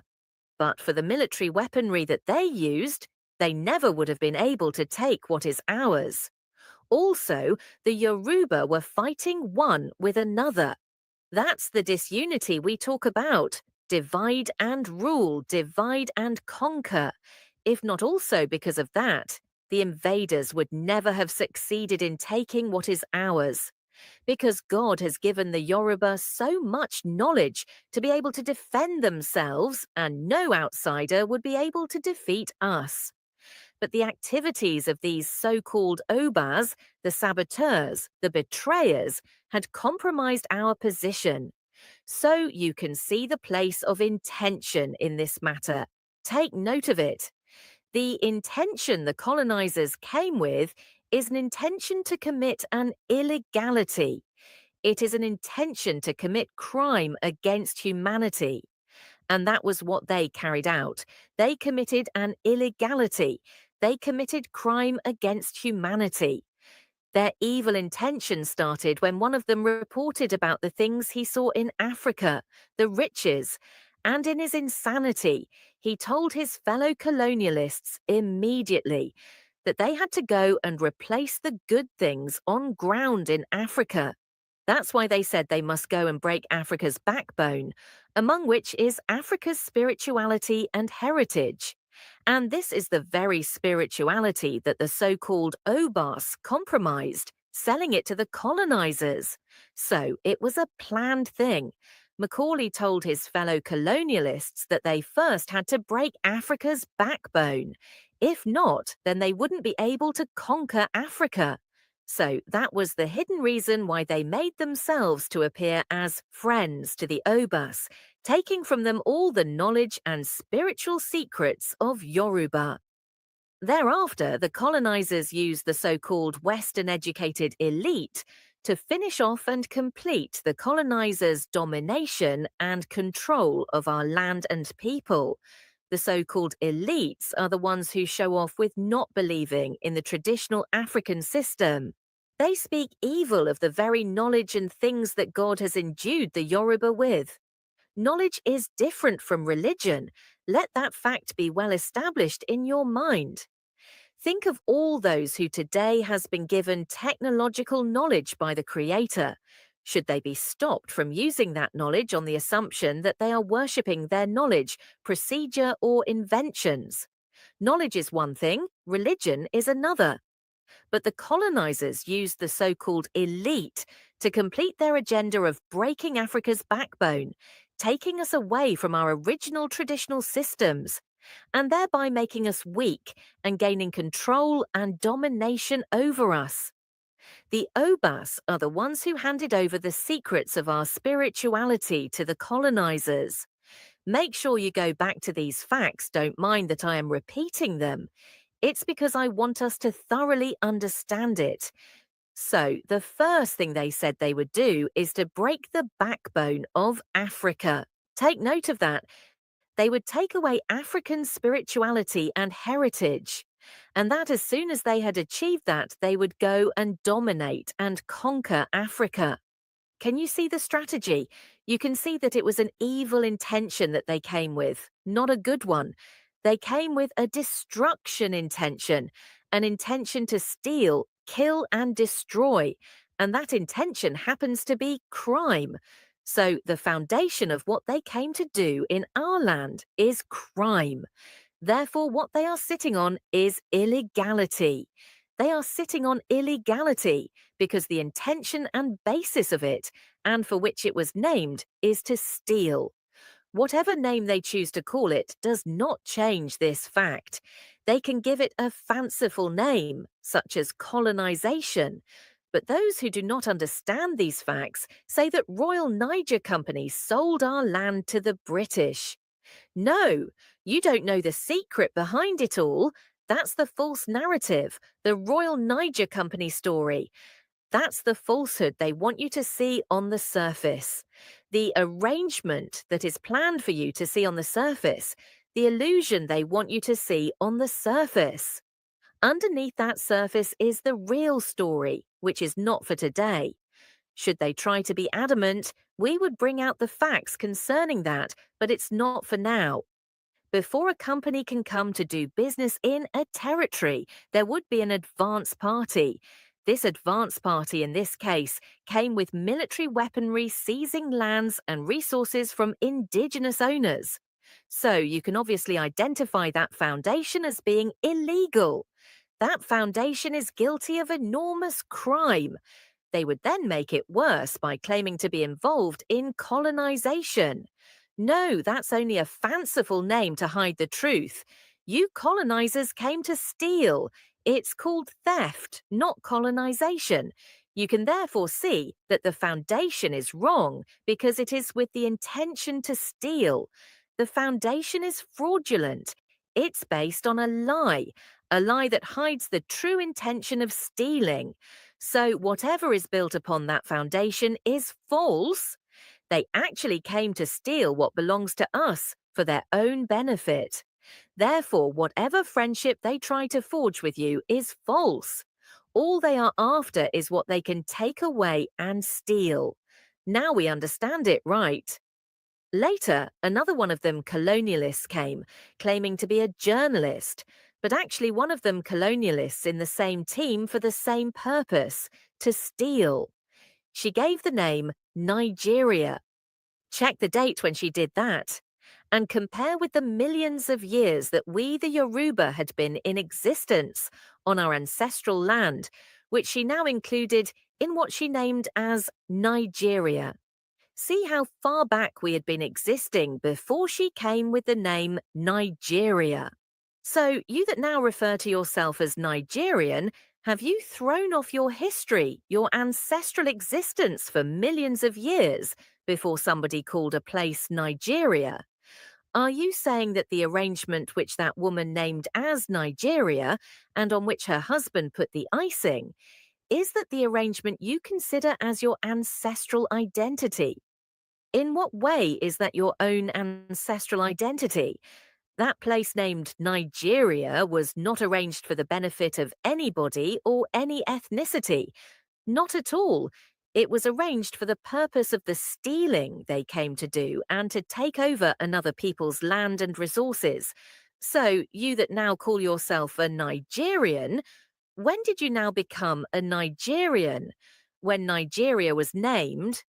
That means you don't have any history, you don't have anything, you have no existence as a human being. Please, never again. Don't call yourself a Nigerian. Call yourself who you are by ethnicity. You can thus see the illegality that the colonizers did. And this is known by the whole world. They themselves have testified to the fact that it is an illegality. The evidence is in the international community. So those of you who are acting mad, you will be shocked at what you will see, what will happen to you.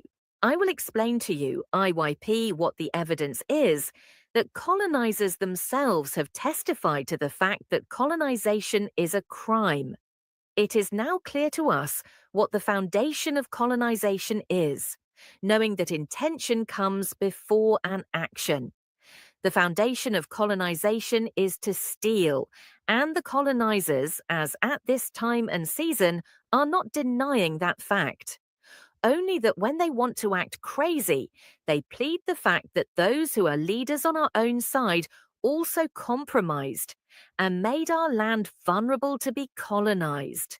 They don't want to carry the blame alone as colonizers. That foundation that the colonizers laid, that demonic basis of their invasion of our land, which is to steal, is what all of them are still using up till now. They are still stealing. Therefore, all the time that some of us were fighting for the military to vacate office in Nigeria and for the civilians to come in, thinking that such would stop the problem of stealing and impoverishing the people, we didn't know that such wouldn't solve the problem. We didn't know it was a deeper problem. We didn't know that the foundation of stealing was still there, and it didn't matter whether it was a military or civilian government. So now we have accepted the fact we are Yoruba, we are indigenous people, we are a sovereign people, and we dwell upon our own ancestral land. We have also now come to know that the invading colonizers came to steal, they also came to kill and destroy, so that the land may become theirs. And they too know that what they came to do in our land is crime against humanity. This is clear because by themselves they brought out the evidence that what they did in our land is crime against humanity. Let's look at it. You understand that what the colonizer did in coming to take over control of our land is an expansionist agenda, but it is actually stealing, so it is on a basis of illegality. The way you would know that it is an illegality is that they themselves, colonizers, do not want such expansionist agenda to be carried out against them in their own land. It was expansionist agendas and the resistance against such agenda that gave birth to the Second World War. Hitler wanted to expand the territory of Germany. He wanted to take over the whole of Europe, at least to begin with. They all rose up in Europe against him, and they fought a real war. We all know the history of World War II. They fought against Hitler, which, as you can see, means that those who colonized us themselves and expanded their influence into our own sovereign ancestral land are people who didn't want Hitler to expand into their own territories. That was the reason for that war, resistance to the expansionist agenda of Germany. But these people who didn't want Germany to expand into their own territory had earlier on expanded into Africa. The First World War, on the other hand, was more on the basis of resisting the impoverishment of the people, resisting the tyranny of the kings. So they decided each ethnicity should stay on their own as a sovereign entity, because they were all different ethnic stocks. It was also a case of various empires putting different ethnic nations together under their own control. And this was part of the reason for the Second World War. It was thereafter that the instrument of self-determination was refined. In our own case, as Yoruba, we are even more loaded with grace by Almighty God, much beyond the right to self-determination, such that we do not even need to inform anybody to stand on our own as a sovereign entity. However, what I am actually driving at this time is the fact that all of Europe stood in warfare against one of themselves, Germany, which wanted to expand to gain control over other European nations' territories. Japan, too, also expanded into China. Meanwhile, these Europeans came to Africa also as an expansionist agenda to colonize. But when Germany wanted to colonize the colonizers, they resisted. So you can see that the colonizers in Africa know that what they are involved in, colonization, is wrong. It's bad. That's why they fought to resist being colonized during the First and Second World Wars. Millions of their own people were killed in the combined course of the two world wars. Similarly, they joined forces together to fight against Iraq, tagged Desert Storm, because according to them, Saddam Hussein of Iraq was encroaching into Kuwait. He was expanding into Kuwait. So these colonizers would not allow another nation or entity to expand into their own territory.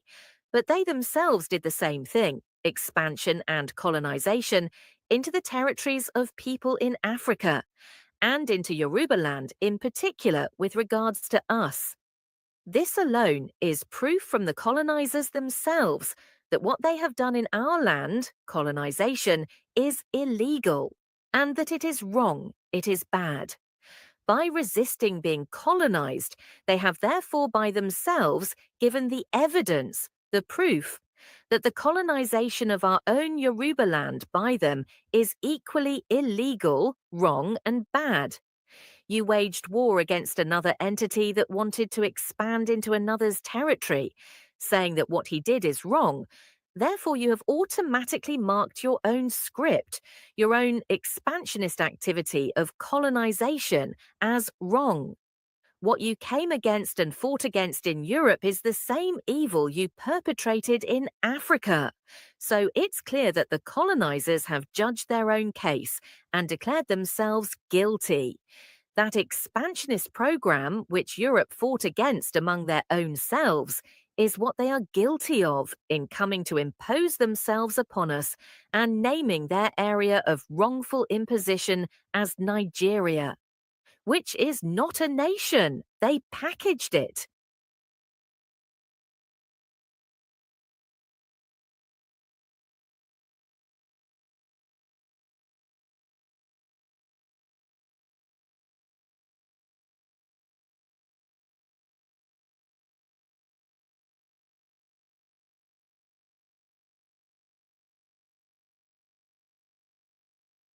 I hope you're understanding the issue of illegality, which I'm talking about. It's done level by level. They've got various types they do right in plain sight. Over what does not belong to them. Over something they did via crime, crime being the foundation. It is on the basis of that arrangement, on the basis of that illusion. Because it was an illusion when they claimed to have given them independence, whereas the Queen was still their head of state. It was an arrangement. It was a lie given by the colonizer to those elders. What the colonizer had arranged and laid down, I am repeating it so you can hear it well, because of the mad people who vomit trash that some people committed a crime. Against who did they commit what crime? The truth is, you committed crime against us. Who is deceiving who? Who is the insane person? Who is claiming that the Yoruba race committed a crime? Do you think we are fools? Who do you take the Yoruba people to be? Are we the ones that committed a crime against you, or you the ones who committed a crime against us? And we've got the proof and the evidence we can present. Evidence that you committed crime against us. And that's what we are showing you little bits of it now. Is your so-called Nigeria a nation? It's a packaged lie that was laid down, just to make sure that where the colonizer placed you is where you remain. They used every means to achieve that aim, for you to remain in that place of poverty and suffering. The whole world is seeing it now, if not for God, who has now delivered us, the Yoruba. So, what the colonizer has, the structure, the system, etc., is what you are given to use. And that is why, if you say you want to have independence, the colonizer just laughs, because they know they have already locked you up. As you move around in circles, you'll still remain in the locked-up arrangement they laid down for you. You will always end up arriving back where they placed you, no matter your efforts to escape. Whatever maneuvers you embark upon, you'll still end up where they originally placed you. No matter the names they give to you, doctor, engineer, professor, whatever, you cannot get out of the locked-up box of poverty and suffering. You'll remain where they placed you. You won't get out of the suffering where they programmed you to be. And what is the place of suffering where they placed you? That they, colonizers, are still in control of your resources. They do it in various ways. From when they did a packaged independence, deceiving those elders of the day back then, and the soldiers later took over.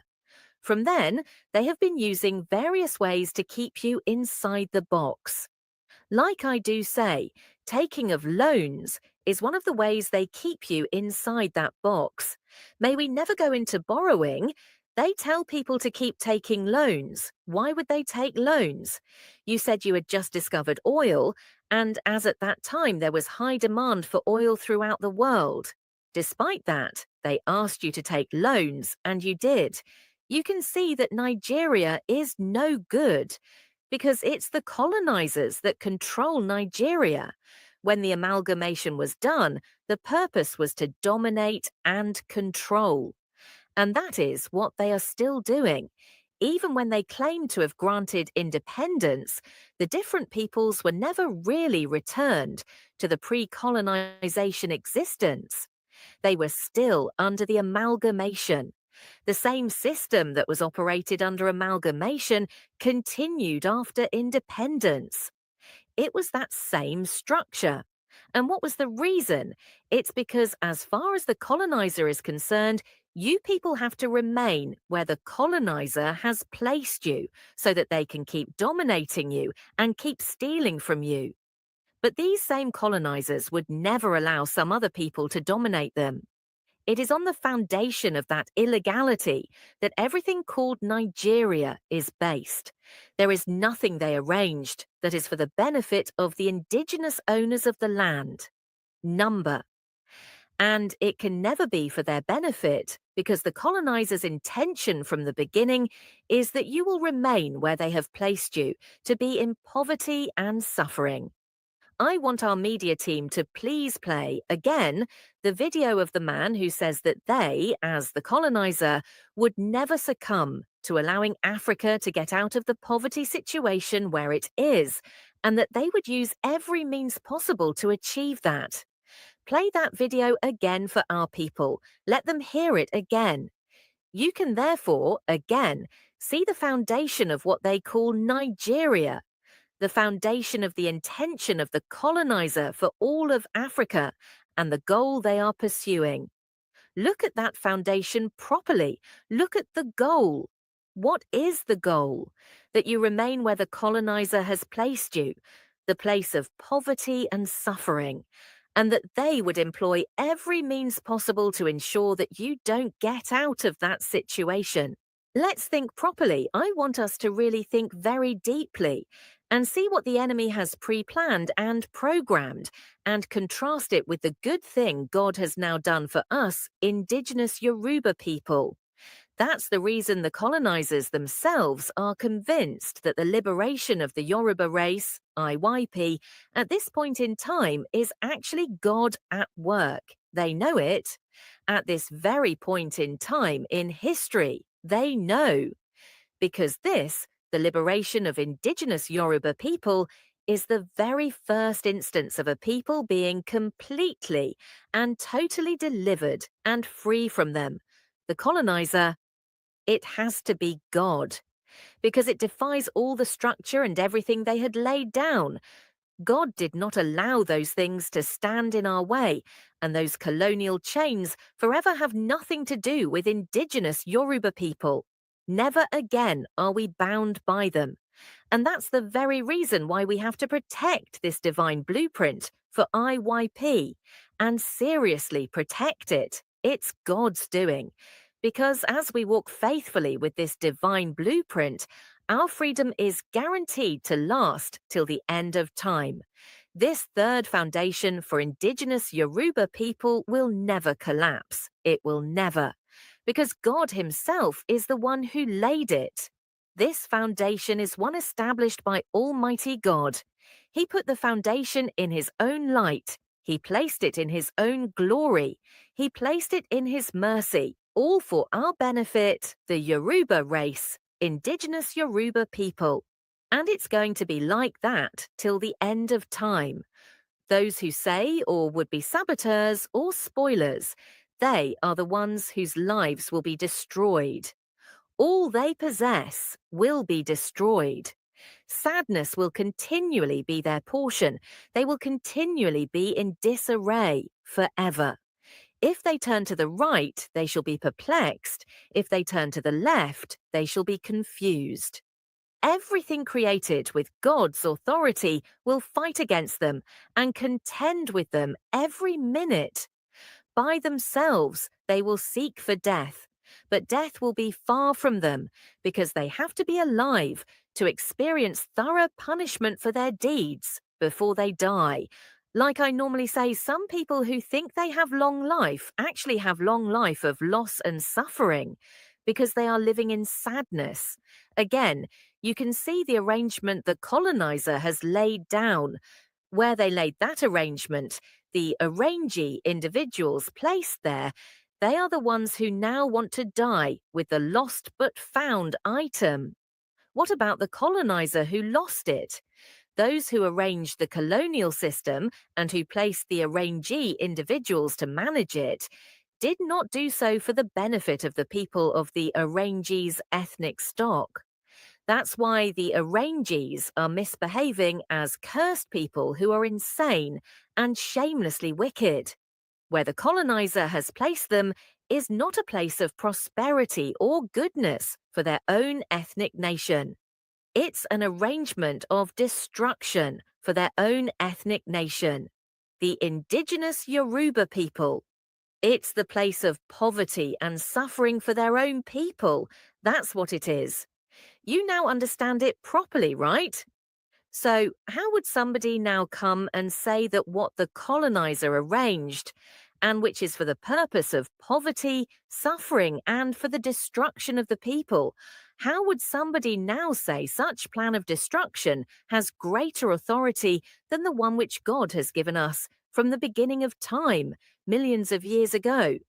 So, from where is that authority that would place a colonial arrangement designed for the destruction of the people? From where is the authority that would place such evil above the authority of the freedom that God has given us when He made us a sovereign nation from the beginning of time? Should they, as a matter of fact, open their mouth to say anything? You can thus see the evil packaging, the illusion. An illusion simply means something that is not real or true, but made to appear as though true or real. It's falsehood, it's not true, but they make it look like truth.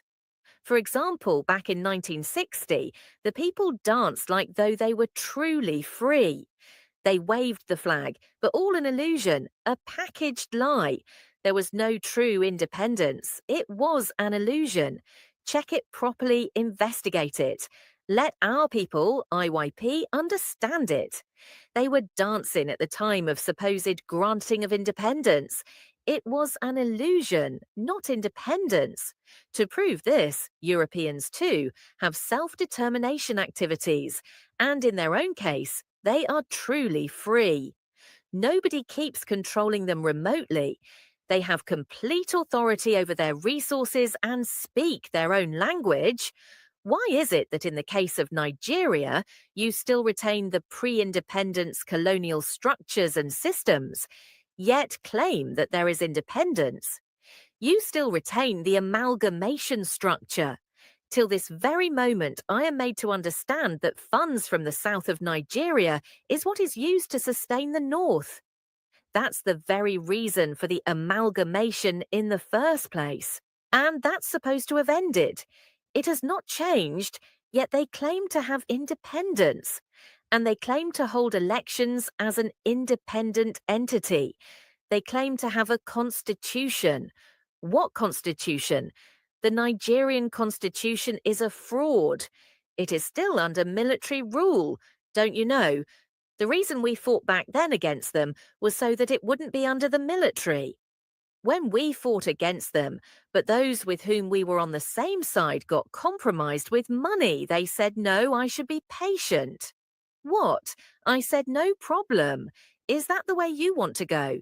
I told them it's a foundation of falsehood. It cannot be successful because what they have laid down is different from what you are thinking. I told them to let us follow the path of truth, the path of conscientious reality, so that in future you won't run into embarrassing problems and encounters with the populace, so that you won't get into problems of security of your person and property. I told them all this. I told these very people who now have chosen to be saboteurs. I said, let's lay a good foundation, because poverty and suffering have no place in the humanity of our people. God has given us riches. If only a few of you are enjoying the riches while millions are suffering, you who are rich wouldn't be safe. You won't have rest of mind. Let's do it right now. But they had been compromised with money, so they kept saying, don't take it that seriously. As a matter of fact, some people actually received such bribe money right in my presence. And I know them. I kept saying, let's do it right.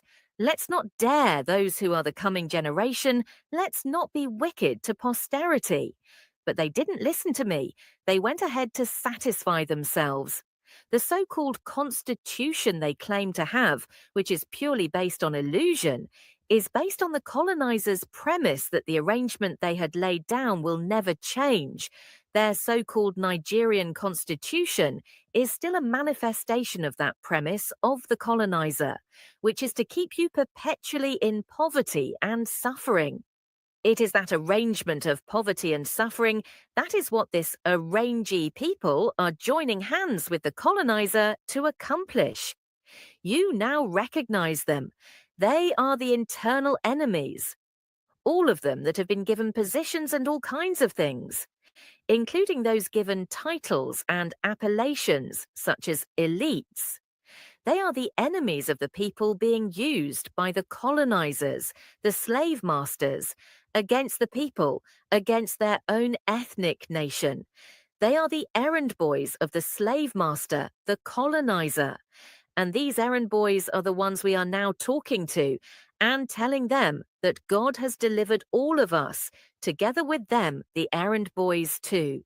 As a matter of fact, not just the indigenous Yoruba people alone, but God has now justified and delivered all of Africa, because we, the Yoruba, are the light of the glory of Africa. As a matter of fact, the light of the glory of all of the black race all over the world. Why don't you let us be joyful and rejoice that finally we are now free from the colonizers' bondage? But the internal enemies won't budge. They still continue to work for the colonizer.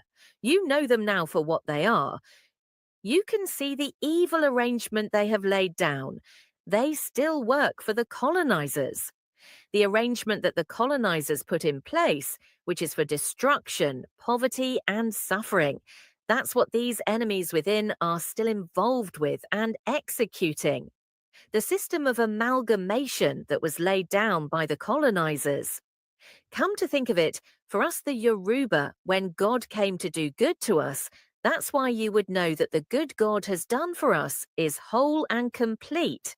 The colonizers had thought that the 100 years of amalgamation was sufficient for them to have so much brainwashed the people and get them deluded and manipulated, such that they wouldn't know who really they are anymore, they wouldn't know their identity, and would only answer to what the colonizer calls them, Nigerian. Speaking English, wearing English clothings, eating English foods, and no longer using their own ancestral indigenous knowledge. They've lied to the people that their spirituality knowledge is religion. The colonizers believed they would have completed all of that manipulation within the 100 years. They believed that after 100 years, the colonized ethnic groups would no longer exist. Not in their pure form and not with any self-identity. But they didn't know that God is the king who is called power, the king who knows the end from the beginning. He was looking at them saying, let's see how far you can run. He wouldn't even lift a finger before he catches you, but God was saying, just make the trial first so I would see what you can do, what wisdom you've got. and you are planning against ancestral ethnic nations who own the things He, God, has given to them. Okay, let's see how far you can go. They didn't believe that by the time the 100 years would expire in 2014, that they wouldn't have fully gotten their plans achieved. That's where God delivered us. God considered the love He has towards us, Yoruba. He considered the love He has towards our forefathers and ancestors, whom He had sent long ago to this land, our Yoruba ancestral land, the land of Democratic Republic of the Yoruba, DRY, among us indigenous Yoruba people, IYP. Those whom God has sent here among us, IYP, that they should go to the land, and this is throughout the four corners of our land, God has given to us, IYP. He has various good people that He has raised, and who preach good conduct, good things, the fear of God, reverence for God, and all such like, and who teach the others the same in various ways. God looked at the fact that those people with their whole hearts did the work He sent them, to us the Yoruba race on our ancestral land, to do. God considered their goodness. He considered His own mercy, and considered the fact that we have reverence for Himself. Otherwise, the colonizers would have wiped out our race, our Yoruba ethnicity. I tell you the truth, that's what you're seeing today. If you knew the plan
republic, that automatically cancels monarchy.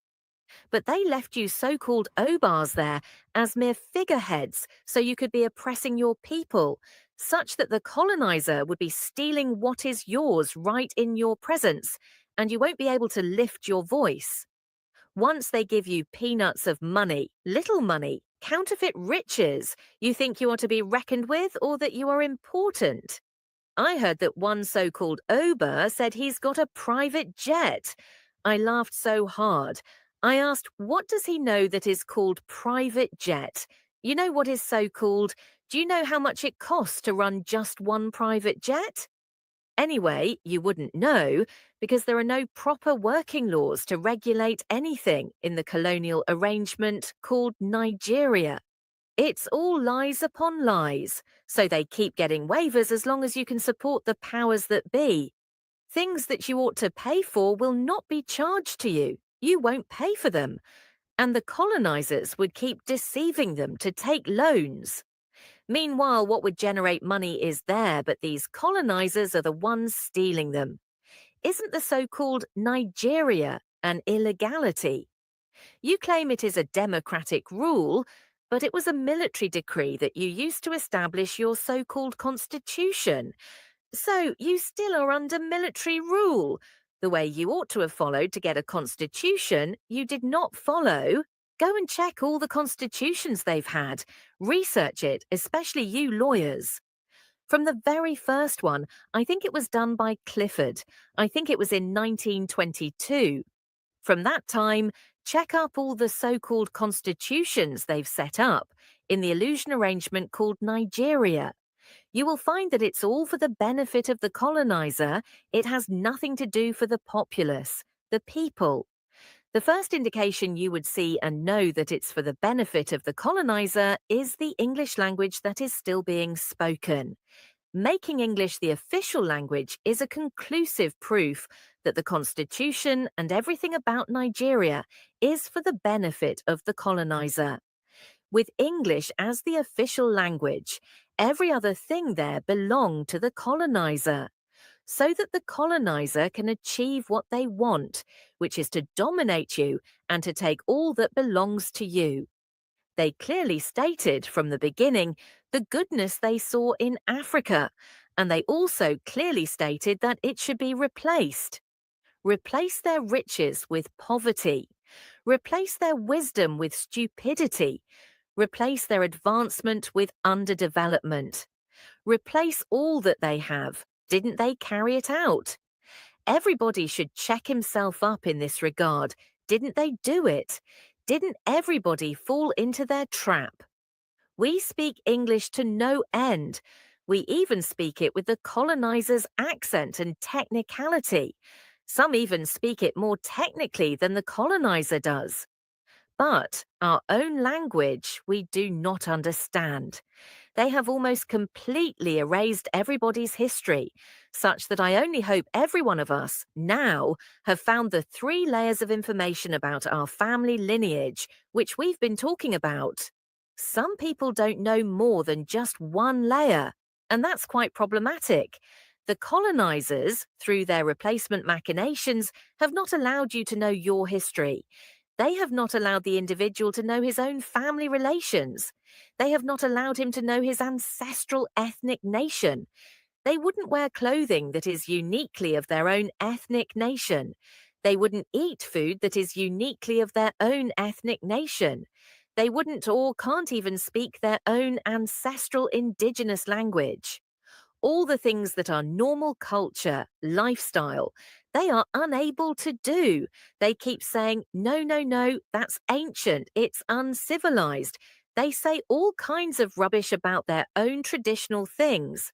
No, no, no, that's for the illiterates, they would say. No, no, no, those are village people. Who are you referring to? What is actually and uniquely of your own ethnic nation is what you see in your people, but categorize them disparagingly as bush people or village people. Definitely, the colonizer who did this to us is doomed. So this is where you discover that the colonizer's arrangement called Nigeria is falsehood, and they are still doing the same thing. I actually asked them, I asked the colonizers, why is it that you still ask them to speak English as official language? I said, does that indicate that you have truly given them independence? I said to them, but that is the key of slavery that you've been using. I told them by myself. With the backing of God, for he was the one speaking through me, I said, how come you still ask them to be speaking this English language? You put that there as the key of slavery. And God did his wonder. Year 2014 came around, and God did not allow their hope to come to pass. God did not permit what they had hoped would have happened by then. Our Yoruba identity and nationality had not perished nor gotten destroyed, and what is ours as Yoruba has not been completely destroyed. In fact, with the mercy of God, what is ours is not destroyed. I am saying that as a matter of positivity, it's not that it hasn't been destroyed. I am speaking as a Yoruba person. That's why when God came with his wonder, the paths, the secret of how to go about securing our freedom, take this key, go and use it in so-so place. This other key, take it, go and use it in this other place.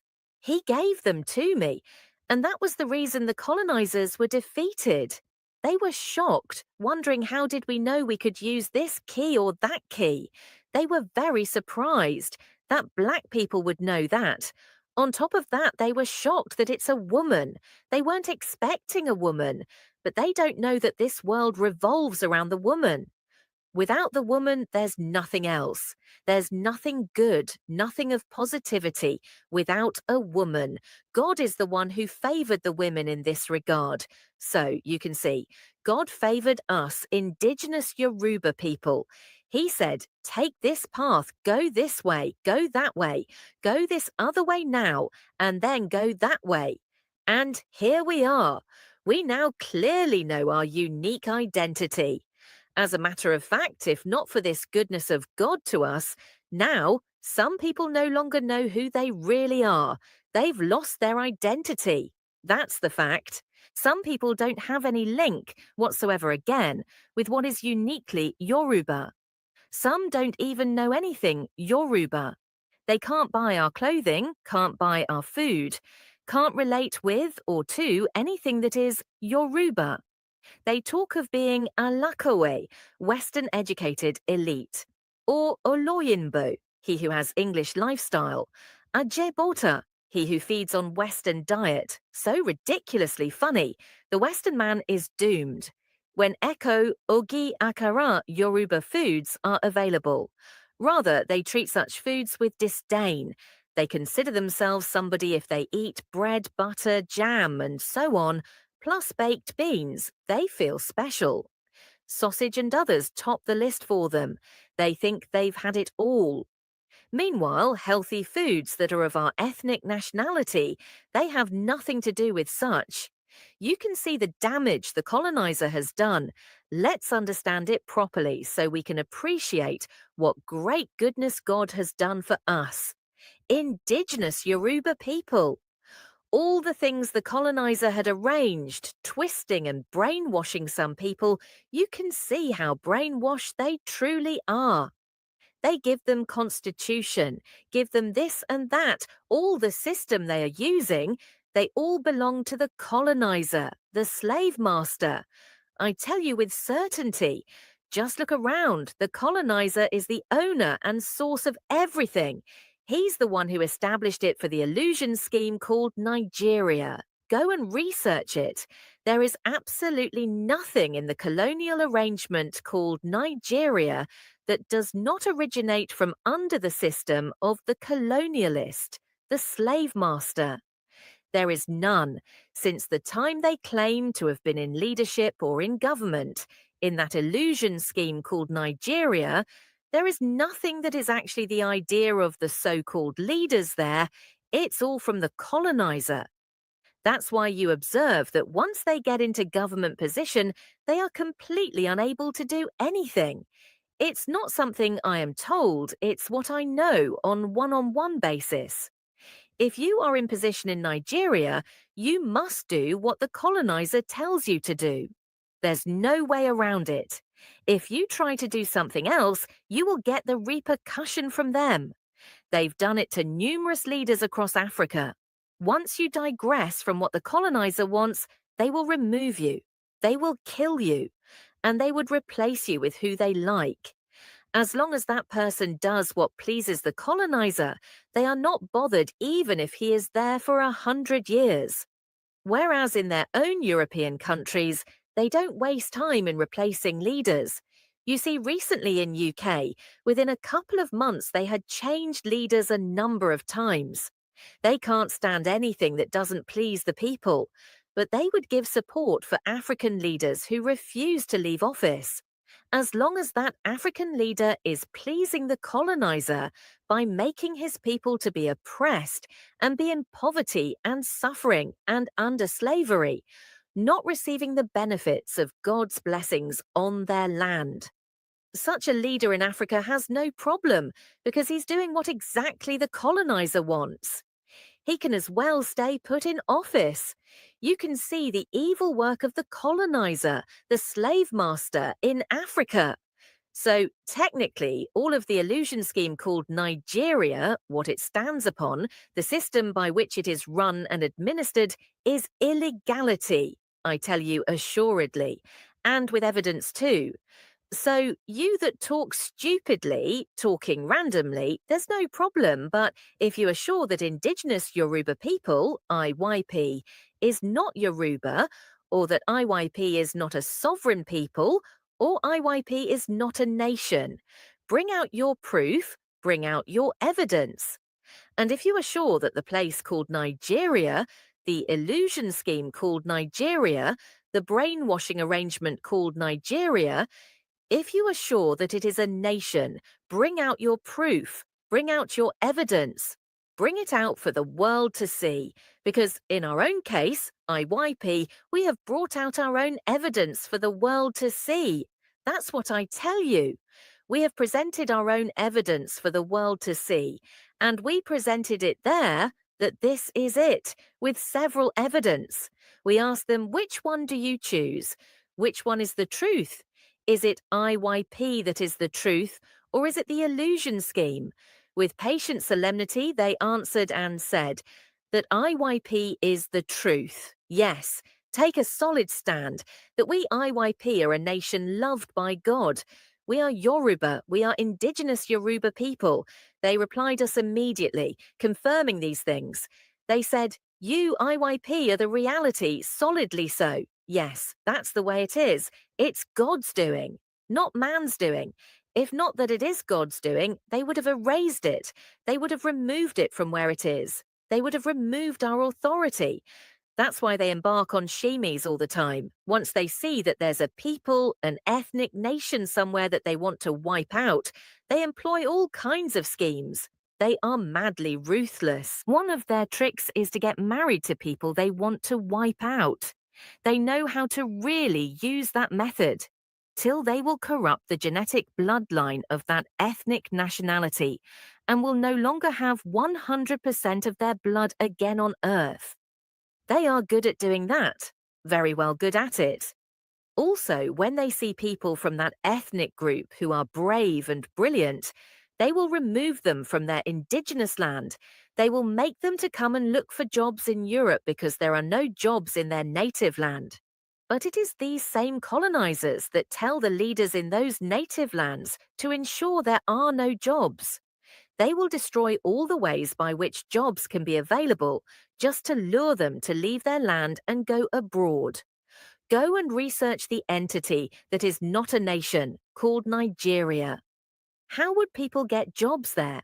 Factories have closed down because they cannot afford to run their factories profitably there. They can't afford to produce. They can't afford to manufacture anything, because the imported items are even cheaper. To manufacture is costly because they have to provide their own security, electricity, water, everything. After adding all these to production costs, you find you are running at a loss. For how long would you run such a company or industry or production line? So they all migrate outside. And because the manufacturers are no longer there, Where are the school graduates going to get jobs? And it is very important that you have such big companies because they employ people with various skills. You can see the problem, how they have arranged the system that these no-good Nigerian politicians are sitting upon. You can see it's based on falsehood, with evidence, no controversy. Any one of you who is sure of it, go and bring out evidence that Nigeria is a nation. Bring it out and let's see. But you, Nigeria, are not a nation. Everything about you is as arranged by the colonizer so that you can remain where you are, in slavery, poverty, and in suffering. Worthless people. You that God has become angry with and the world too have become angry with. You now see the way of escape from destruction of our people, God saying, rise up, and that his goodness has come, but you refuse. They choose to work with the colonizer. I hope you are seeing all of them now. They are the enemies of God. They are also enemies of indigenous Yoruba people and enemies of humanity. Every day they are committing crimes against humanity because that seat where you are is a seat of pain and anguish for you forever, together with your family too. It's not your seat. Who do you think you are contending with? You were placed there by those who are using you, so they can really use you. That's why I call you a rangy. I have been calling you that for long. I have been watching you. You can now see your illegality with multiple evidence. I only decided to give you a hint of it, and you who are standing on illegality now want to say what? Be told in plain language now. We IYP are sovereign people. We are indigenous people. You've heard it when the United Nations said the rights of indigenous peoples are non-negotiable. So who are you who is sitting on illusion and you are speaking against us who are reality? Of course you are not up to it. You didn't say anything and you didn't call us because I only heard about the person who is vomiting trash. He's only vomiting trash anyway. He doesn't know where he's sitting. He doesn't know what's called Nigeria. The madness of the not a nation, Nigeria, is so much that the colonizer even brought a foreigner to lord it over indigenous people there. Those ones too would be vomiting trash and behave as they like. They do whatever they feel like. In plain sight, I am told that some who say they are the ones running the not a nation, Nigeria, actually relates with the terrorists, and people see it. But there's nothing they would say, because the slave master, the colonizer, don't have a problem with that. The activity of the terrorist is pleasing to the colonizer. They themselves are terrorists. It pleases them if the people are terrorized and thereby do not have peace of mind. The people can't go to the farm. They can't get anything done. So they would remain in that position of poverty where the colonizer want them to be. But God has now come with his goodness and says all the colonizers' evil arrangement should be thrown away. He says, use this one, this new one, divine blueprint. That's the one you use. Even the colonizers have been hearing tiny bits of the divine blueprint, and they know it's beyond the ordinary. They know the truth has come and that this is God. He's the one who has done good for indigenous Yoruba people. I just wanted us to understand these things. I want us to know how much good that God has done for us, that we would know it very properly, so that we can stand in faith and confidence that God has done good for us. God doesn't do his work without doing it successfully and completely. It has never happened and will never happen. What would be the cause? He has successfully done this one and has completely done it as well. The remaining part of successfully and completely doing it now is that we all should begin to receive the benefits of our divine blueprint. For these worthless people, these mad people to leave where they are illegally sitting, and the approach they thought we would take, God did not allow us to make the mistake of taking that approach. Why would we fight each other? For what? We are one. We won't ever again allow the enemy from outside to use that strategy. We won't allow it. That's why we are so much exercising patience. Because there's absolutely no problem about it. It's going to happen definitely this year, 2025. God's so good. The days seem to be running so fast. God has performed his wonders. You enemies within will see what's going to happen to you. I no longer talk much about it. It's now action time. All of you who are behaving madly, keep writing your name down. Your pictures and names are noted. You will see what will happen. You will be shocked. You will wonder with your mouth agape. Huh, what happened? I don't care how many you may be, not a single one of you will be exempted. All of you will pay for what you are doing. You will pay heavily, very heavily, for looking on as people suffer the way they do. I was told about some incident recently. It affected me so much. I didn't know how to think of it. I've never heard such a thing. A woman, for that matter. I heard she killed her own child, a child of about 4 years of age. I heard she butchered the child, saying she was hungry and wanted to eat the child. Ha! You see how you internal collaborators turned that woman mad? Or don't you understand that's what you have done? A child from her own womb. She butchered the child because of hunger and was eating. Will that food last her for life? If not that you have made her mad, you can see what the colonizer has appointed you to do as their arrangee, their fellow shareholders in looting the resources of the land. You see what you have turned people into. Her own child, for crying out loud. A 4-year-old. How sizable is a 4-year-old? For hunger? You can see she's turned mad. You have turned her into a demon. Because I can't understand if that child would be her food till her life passes away. It's beyond human comprehension. What she wants to use to eat with the baby is also beyond human comprehension. Because if lack of money is the issue, would eating human flesh be the food? If you had some money, you would at least go and buy something. It is expected that she would still buy some things, right? Or is she eating it raw? I don't know. I don't even want to think of it. At all. That's what you have turned people into. You wicked people. And you think you will escape? Never. The better thing for you, I always say, and you still have the opportunity for it, is go and hand over. It's not your land, it's our land. It can't be carried away. It's been there from the beginning of time. All the machinations of the colonizers has not and cannot change the location of the land. We are still there. We have not left our ancestral land. You are the ones that have to leave. There's no other way about it. You have to leave. It belongs to us. You definitely cannot carry the land away, and it is ours, and God has reclaimed it for us. He has recovered it for us. So what would you do? There's nothing you can do. We own it. It's ours. We have reclaimed it. It is for us and our generations till the end of time. There's nothing you can do about that. Don't bother yourself. God has done good for us. See all I have talked about concerning the illusion scheme called Nigeria. Is that what you expect people to place their life upon, and which is what the colonizer deliberately established to foster poverty, suffering, and destruction? And which fact is clear to everybody?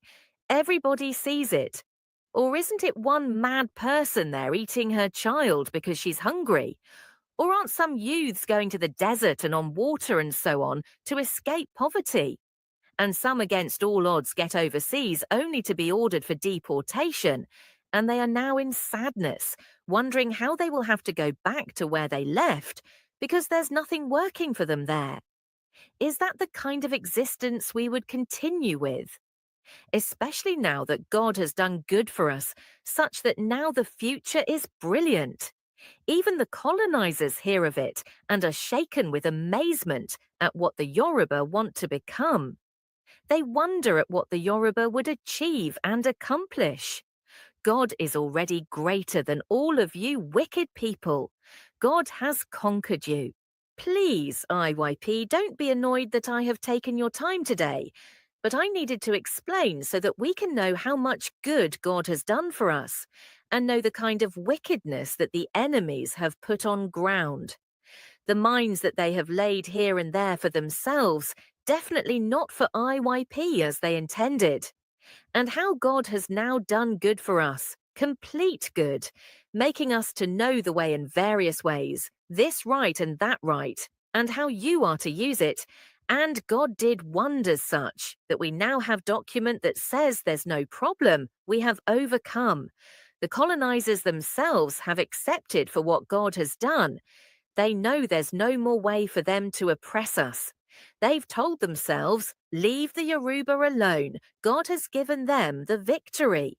Those of you who are just their employees as Aranji, placed here and there, you wicked collaborators with joint looters, shamelessly wicked demons.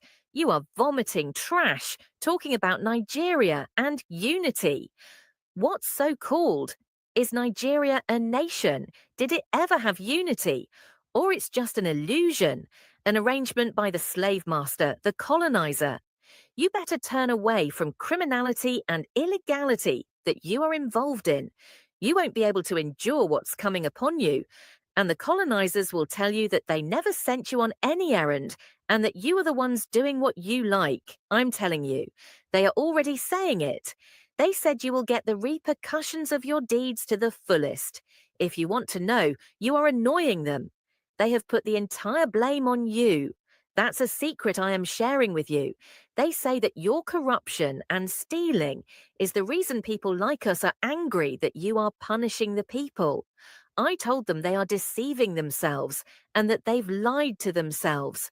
That's not the reason. It is God that decided that now, in this time and in this season, that we IYP should get out of what you colonizers laid down. The purpose of which is that the people should die in poverty, suffering, and perish. God has said we won't perish and we won't die in poverty and suffering. God is the one who has come. So nothing concerns us with those that you send on errands and who steal. Let them continue if they want to. All the time they've been stealing and you have been taking the resources, do you see it vanishing? No, it's always there. The goodness of God to us keeps increasing. So, IYP, God has done the wonder. We shall not be ashamed. We shall make it at all times and always find a way for good things. The protection of God shall be sure over us, and the mercy of God shall be upon us forever. Don't be angry that I took your time. Have a blessed week. God will be with us. Thank you. God bless you.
mo wá kí gbogbo wa lórí gbogbo àwọn nǹkan tá a gbọ́ yìí, gbogbo àwọn àlàyé tá a gbọ́ pátápátá, àwọn èyí tó yé wa ńbẹ̀ àtàwọn èyí tó tí ì yé wa ńbẹ̀, gbogbo wa pátápátá ni àwa tí ò bá yé rárá ẹ jẹ́ á padà láti lọ gbọ́ ètò yìí kí a farabalẹ̀ kí a gbọ́ kó yé wa dájúdájú. Gbogbo nǹkan tí màmá ti sọ fún wa pátá òun náà ni ìtumọ̀ gbogbo nǹkan tá a gbọ́ ní èdè Gẹ̀ẹ́sì tí a gbọ́. Àbí kò yé wa? Ó kó ẹyọkan ẹyọkan mò ń bá jà níbà látàárọ̀ tí ò tí ì yọ. Ó ṣeé ṣe tí n bá ṣe ó ṣeé ṣe ká play ẹ̀ ní ọ̀la. Àbí kò yé wa? A ti wà ní ijọ́ kejì náà anyway. Ó ṣeé ṣe ká play ẹ̀ ní ọ̀la. àbí kò yé wa gbogbo ọ̀rọ̀ tá a gbọ́ ní alẹ́ òní ṣe rí pé àwọn amúnisìn yìí ṣe rí pé ìkà ni wọ́n ṣe rí pé ọ̀dájú ni wọ́n ṣe rí pé àwọn amúnisìn yìí àwọn téèyàn ò lè bá jí ni téèyàn lè fojú rí ni ṣe rí pé àwọn ènìyàn wa nínú àwọn ọ̀dàlẹ̀ wa àwọn náà ń lò against wa ṣé ẹ̀ náà wá gbọ́ gbogbo ẹ̀ sí lọ báyìí àbí kò yé wa mo kí gbogbo wa nínú ilé o mo kẹ́yìn ìyá bẹ́ẹ̀ náà mo kẹ́yìn bàbá Elédùmarè àṣẹ̀dá àdẹ́dá kò ní fi wálẹ̀ kí n má gbà àkókò wa jù ọ̀sọ́jọ́ ti lọ́n bíbà ẹ jẹ́ àṣekí ni ẹ jẹ́ à máa lọ lórí ètò ní alẹ́ òní ilé àtọ̀nà wa lẹ́ẹ̀kan sí dàrú ọ̀kà tó máa lọ ẹ jẹ́ àsáré gbé eléyìí ká máa fi ṣe àlọ́ tó bá di ọ̀la èyí tó kù ẹyọkan tó kù àpilẹ̀ ẹ̀ ní ọ̀la lẹ́ẹ̀kan sí mo kí wa kù ẹ ṣe gan oorun ayọ̀ la máa sùn ní tójú oorun dojú ikú láṣẹ Elédùmarè ó dìgbà ire o.